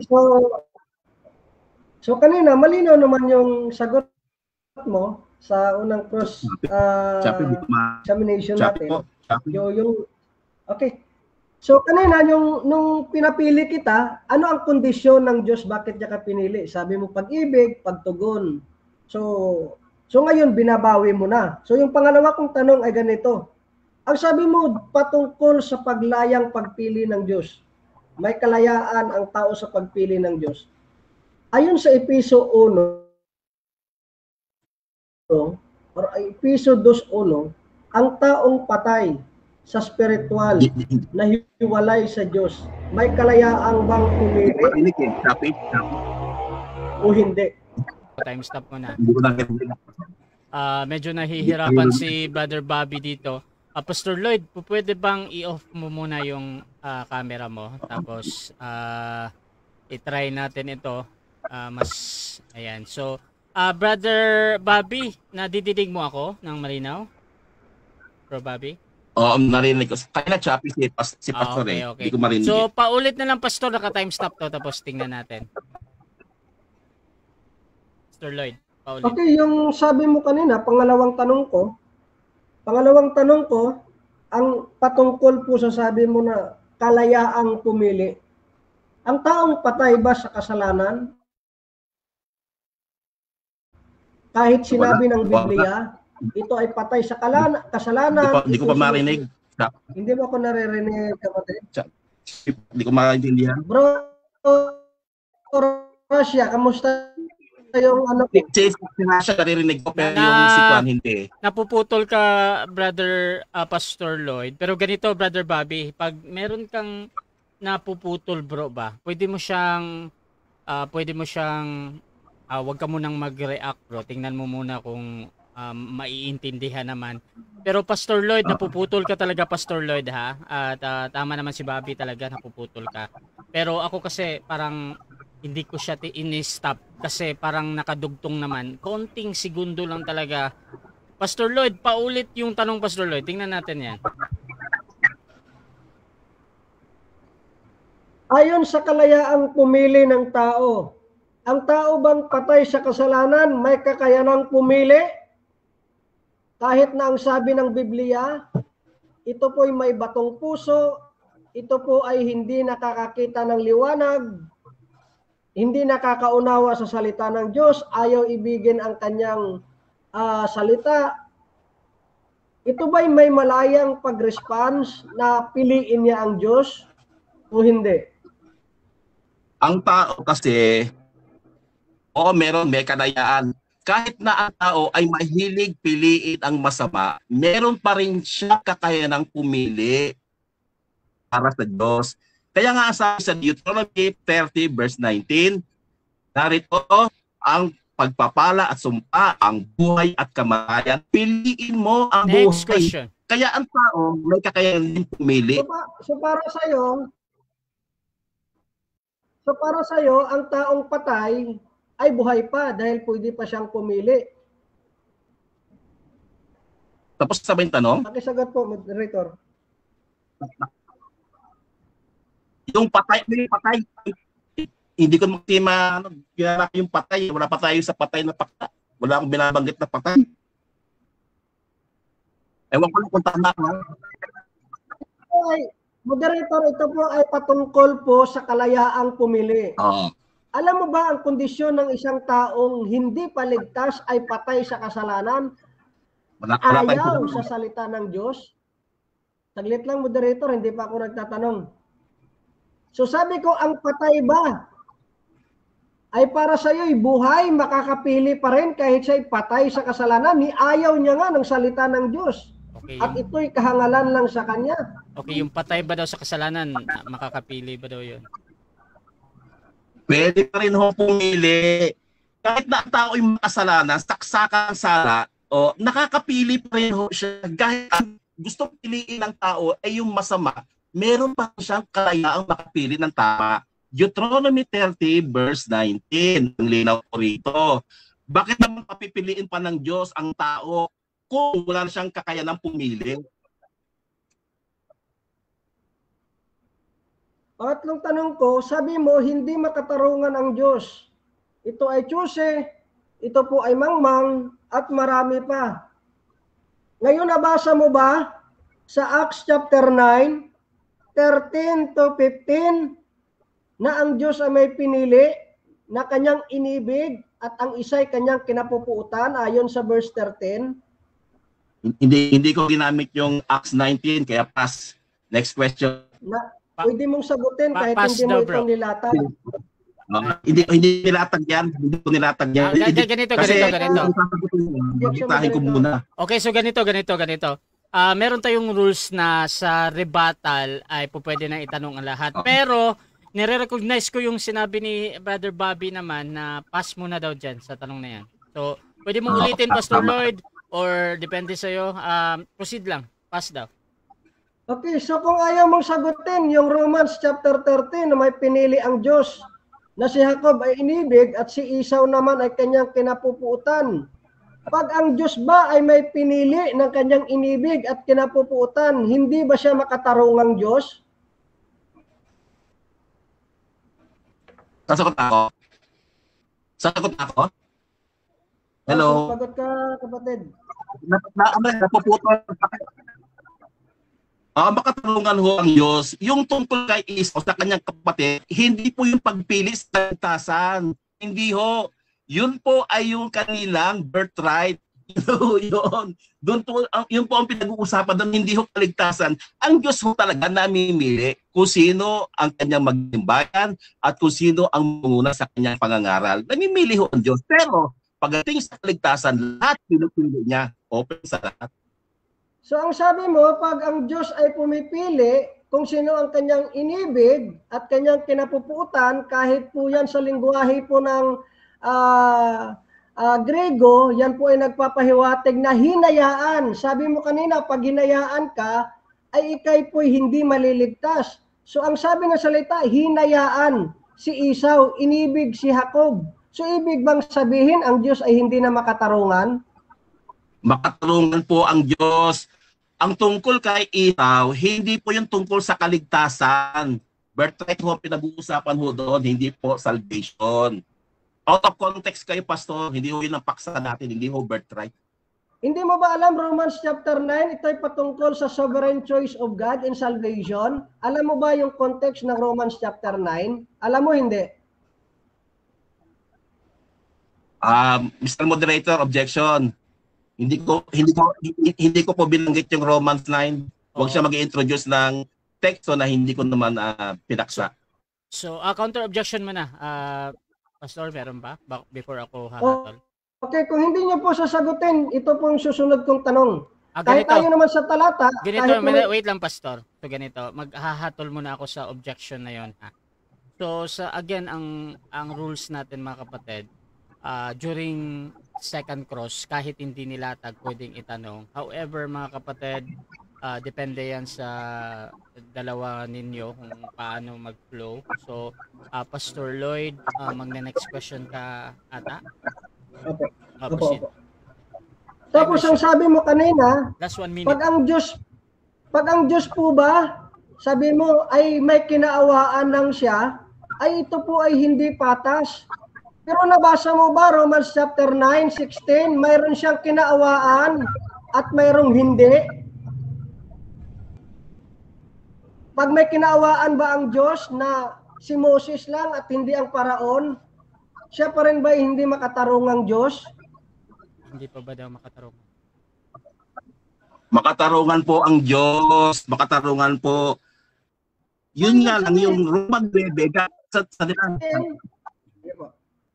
30 seconds yan, makatarungan daw. Proceed, Brother Bobby.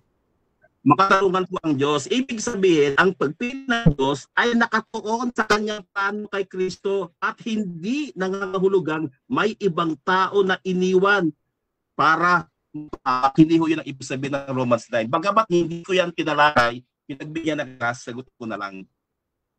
So tanggap mo at binabawi mo na pag may kinaawaan ang Diyos na may pinili na kanyang kaawaan. 7 minutes time. Okay, so dyan nagtatapos mga kapatid ang second part ng ating debate.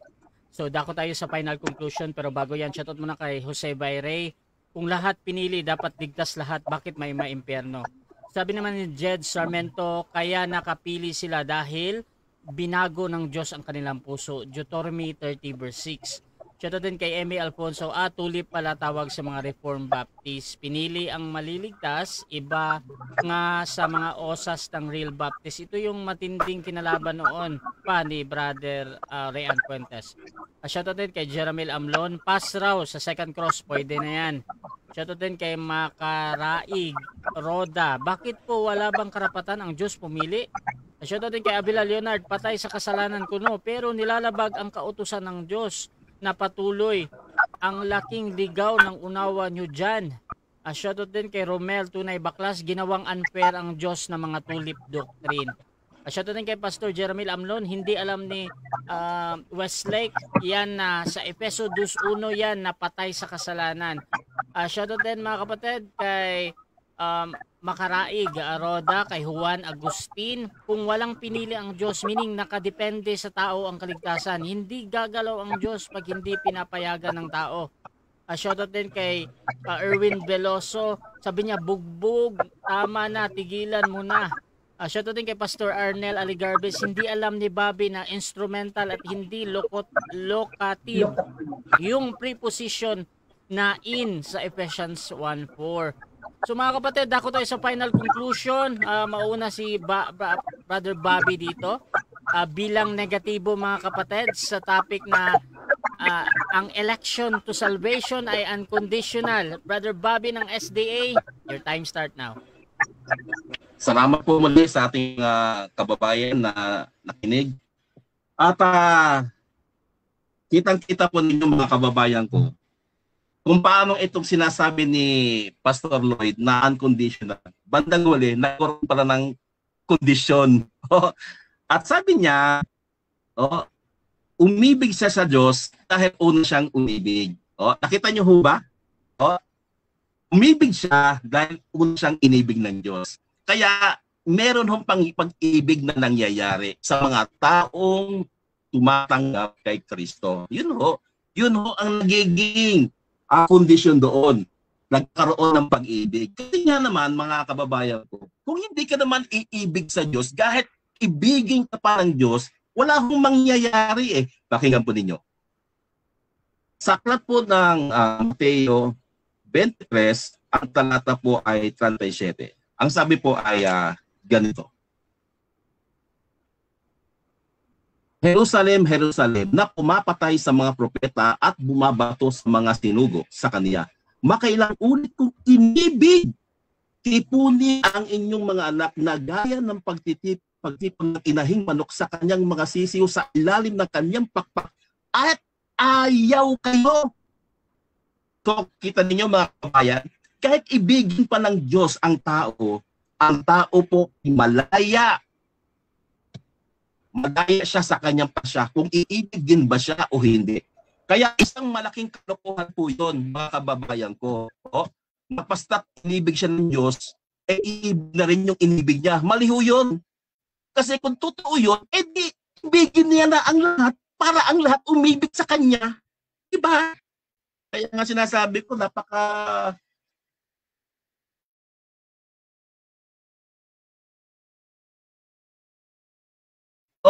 daw inibig niya, ang tao, ibig din daw sa kanya. Paano itong nasa itong nasa Mateo 23:37? Inibig to bakit ayaw nung iniibig niya? Kasi nga, meron ho tayong kalayaan kung pipiliin natin ang Diyos o hindi. Kaya sablay ho kaagad itong Diyos ni Pastor. Diyos niya ho, mang. Bakit? Di ibigin niya na ang lahat para lahat maligtas. Di ba? Ano pa? Ano pa ang kamalian ng ikinuturo ng ating pastor? Sabi niya, justice daw. Inulit naman niya, no? Justice daw ito. Saan ka nakita ng justice na para lang sa iilan? Paano yung hindi napili? Wala ba silang karapatan sa hustisya ng Diyos? Ibig sabihin, kung ang Diyos ay pumili lang, di yung hindi niya mapipili, mapapahamak. Sino ang napahamak sa mga hindi napili? Di parang ang Diyos mo rin. Diba? Diba? Ano ba naman klaseng Diyos yan? Napakamangmang. Napakasalbahe. Ibig mo sabihin, yung misis mo, gustong maligtas ng misis mo, gusto niyang magmana ng buhay na walang hanggan. Tapos hindi napili ng Diyos, mapapahamak. Ano sasabihin mo sa Diyos mo? Diba? Ano sasabihin mo sa Diyos? Mamahalin mo ba yung Diyos na siya ang nagpatay, siya ang pumatay, siya ang nagtapon sa impyerno, sa mga mahal mo sa buhay? Iibigin mo pa ba ang Diyos noon? Hindi ho. Hindi. Bakit? Kasi gusto niyang maligtas, hindi siya niligtas ng Diyos. Mamahalin mo ba ang ganong klaseng Diyos? Siyempre, hindi mo mamahalin yun. Ang mamahalin kong Diyos, binibigyan siya ng pagkakataon na maligtas pero ayaw niya. Kaya no regrets doon. No regrets sa mga tao hindi maliligtas kasi ginusto nila yon. Nililigtas sila ng Diyos, ginugusto sila na iligtas ng Diyos pero ayaw nila. No regrets doon. Ang regrets kung gusto mong maligtas pero ayaw ko iligtas, asan ang hustisya doon? Asan ang awa doon? Wala akong hustisya doon. Wala akong awa doon. Walang awa ang Diyos mo. Kaya yung Diyos mo kailanman hindi pwedeng ibigin ng taong matino. Hindi pwedeng ibigin ng taong mayroong tunay na pagkakilala sa Diyos. Kaya kahit anong gawin mong paliwanag yan, hindi tanggap-tanggap yung Diyos mo na pinakikilala sa akin. Ang Diyos mo, selective. Choosy. Ang pangit. Ba't mo magtatanggapin ang Diyos mo? Samantalang ang Diyos ko, pinipili na ang lahat. Ikaw, Diyos mo, namimili lang kung sino. Ipagpapalit ko ba ang Diyos ko kay Diyos mo? Siyempre, hindi. Okay, so dyan nagtatapos ang final conclusion ng ating negative. Dako tayo sa final conclusion ng ating affirmative sa kanyang pinatutunayan na ang election to salvation ay unconditional. Pastor Lloyd ng Reformed Baptist, your time start now.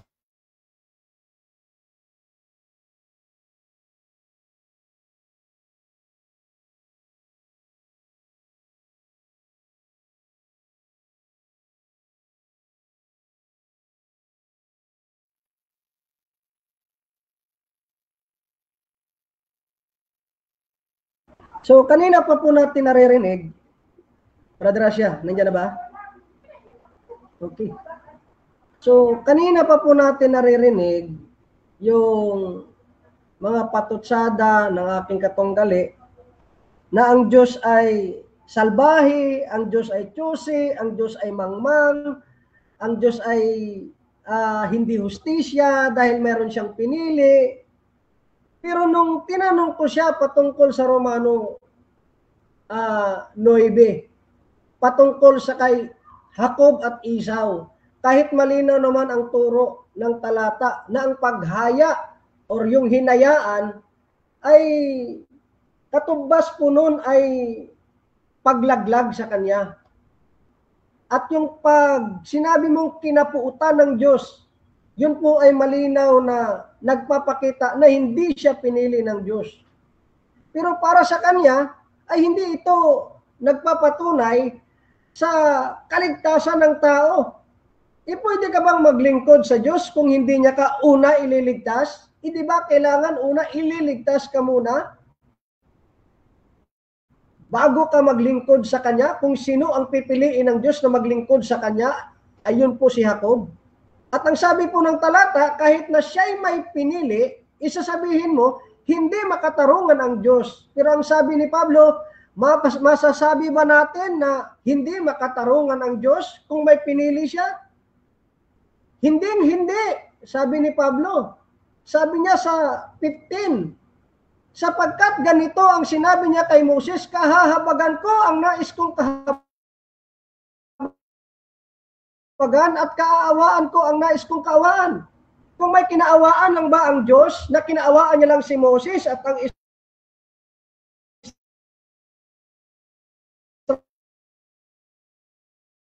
Israelita, at hindi lahat ng tao, hindi ba matuwid ang Diyos?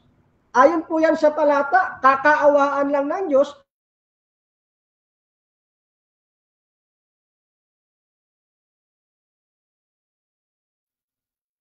Pastor Lloyd, napuputol ka, Pastor? Pastor Lloyd, ayan, out. Hintayin natin si Pastor Lloyd na makabalik. Ayan. So Lloyd, proceed ako, kapatid. Sige, Pastor. Naputol. Oo. Yung time ko na lang. Oo, proceed. Time resume, Pastor. So, hindi lang po yan. Mayroon pong pinili ang Diyos. At dito mababasa sa Romano 9:12 ang sabi ay, ipinakikilala ng Diyos na ang kanyang pagpili ay ayon sa sarili niyang layunin at hindi batay sa gawa ng tao. Bakit ang tao umibig sa Kanya? Bakit ang tao sumampalataya sa Kanya? Dahil una, ang Diyos ang pumili sa Kanya. Ang posisyon ko, nasabi ko, pinili ko at inibig ang Diyos, yan ay resulta, hindi po yan dahilan. Bakit ako pinili ng Diyos? Magkaiba po yan. So dito, makikita natin sa talata, mayroong 2 anak si Rebecca. Kahit wala pang nagawa, may pinili na ang Diyos ayon sa kanyang layunin at hindi sa gawa ng kanyang mga anak. At hindi lang yan, sapagkat nasusulat sa verse 17, sinasabi niya sa hari ng Ehipto, ginawa kitang hari upang ipapakita ko ang aking kapangyarihan at ipahayag ang aking buong pangalan sa buong daigdig. So kung may rason man, bakit po hindi niligtas ng Diyos si Paraon? Dahil gustong ipakita ng Diyos ang kanyang kapangyarihan, hindi lang para sa mga Diyos-Diyosan ng Ehipto, kundi para ipakita niya na siya'y may kakayanan kung sino man ang gusto niyang piliin at kanyang kaawaan. So, malinaw na makikita natin dito na may kinaawaan ang Diyos, na may pinili ang Diyos, na may inibig ang Diyos. Hindi lahat. Dahil kung lahat ay kanyang inibig, kinaawaan, imalamang ang paraon at ang Ehiptohanon ay maliligtas. Tapos nung binalikan ko siya sa Ephesians chapter 1 verse 4, ang tao daw ay pinili ayon sa kanya dahil ako dahil naniniwala na ang sentro ay ang tao. Mali ka po doon. Ang instrumental na ginamit po doon ay si Kristo. Hindi po locative. Bakit tayo pinili ng Diyos sa pamamagitan ng kanyang anak? At yan ang kaganapan kung paano niya tayo ililigtas ng kanyang pinili ay kanyang ililigtas sa pamamagitan ni Kristo. Hindi ko po sinabi na naligtas ang tao dahil sa kanya, kundi yan po ay dahil kay Kristo. Wala po diyang kondisyon. At marami pang talata na makapagsasabi na ang pagpili ng Diyos ay hindi sa gawa ng tao, isasabihin niya naman ayon sa Time. pinot niya ang Okay, so dyan nagtatapos ang debate natin. So, dako tayo sa pasasalamat mga kapatid before tayo mag-end. Unahin natin si Pastor Lloyd. Salamat muna, Pastor. Okay, so maraming salamat po sa lahat ng nagsubaybay sa debate namin ngayong gabi. Maraming salamat, Brother Rasya. Pagpalain ka nawa ng ating Panginoon na makagawa pa tayo ng maraming debate at maraming pag-aaral. So katotohanan lang naman yung habol natin dito. Ay hindi naman natin habol yung panalo. Ibigay mo na yan kay Brother Bobby. God bless po sa lahat. Pasalamat din, Brother Bobby. Una, salamat sa Diyos dahil natapos natin ang ating pamamahayag ng ayon sa sinasabi ng Biblia at sa katuruan ng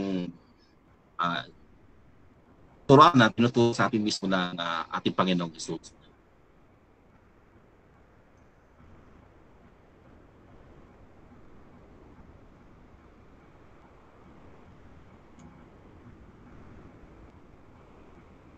Bro, napupul ko bro.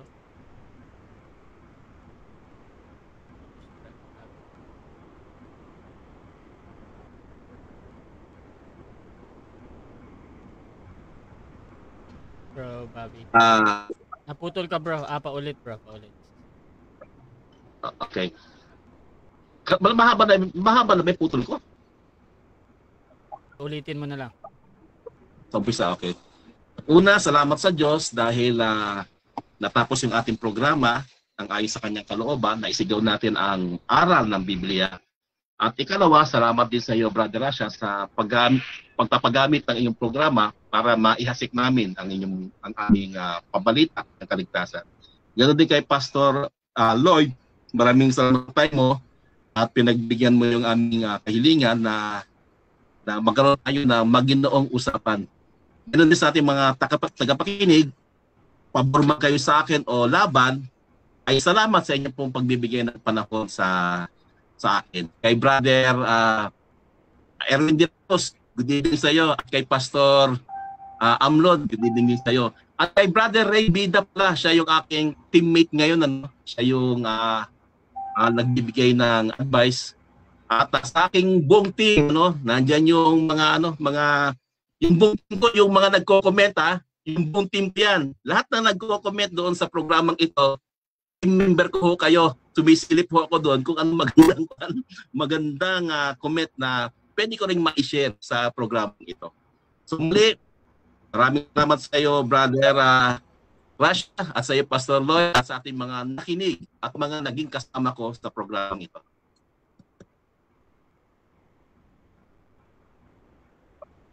Rasha TV gusto nyo magpasalamat sa lahat ng sumusuporta at laging naniniwala pa din sa ating pagmomoderate.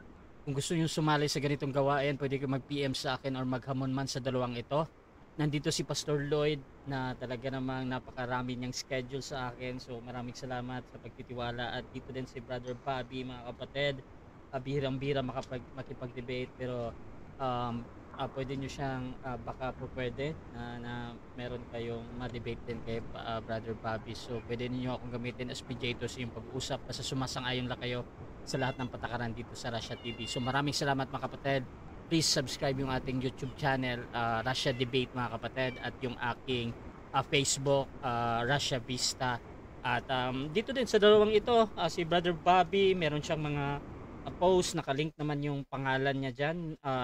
Dyan din si Pastor Lloyd. So pwede kayo magsuri sa kanilang mga pananampalataya. So maraming salamat mga kapatid. This is Admin Russia ng Russia TV and we're out.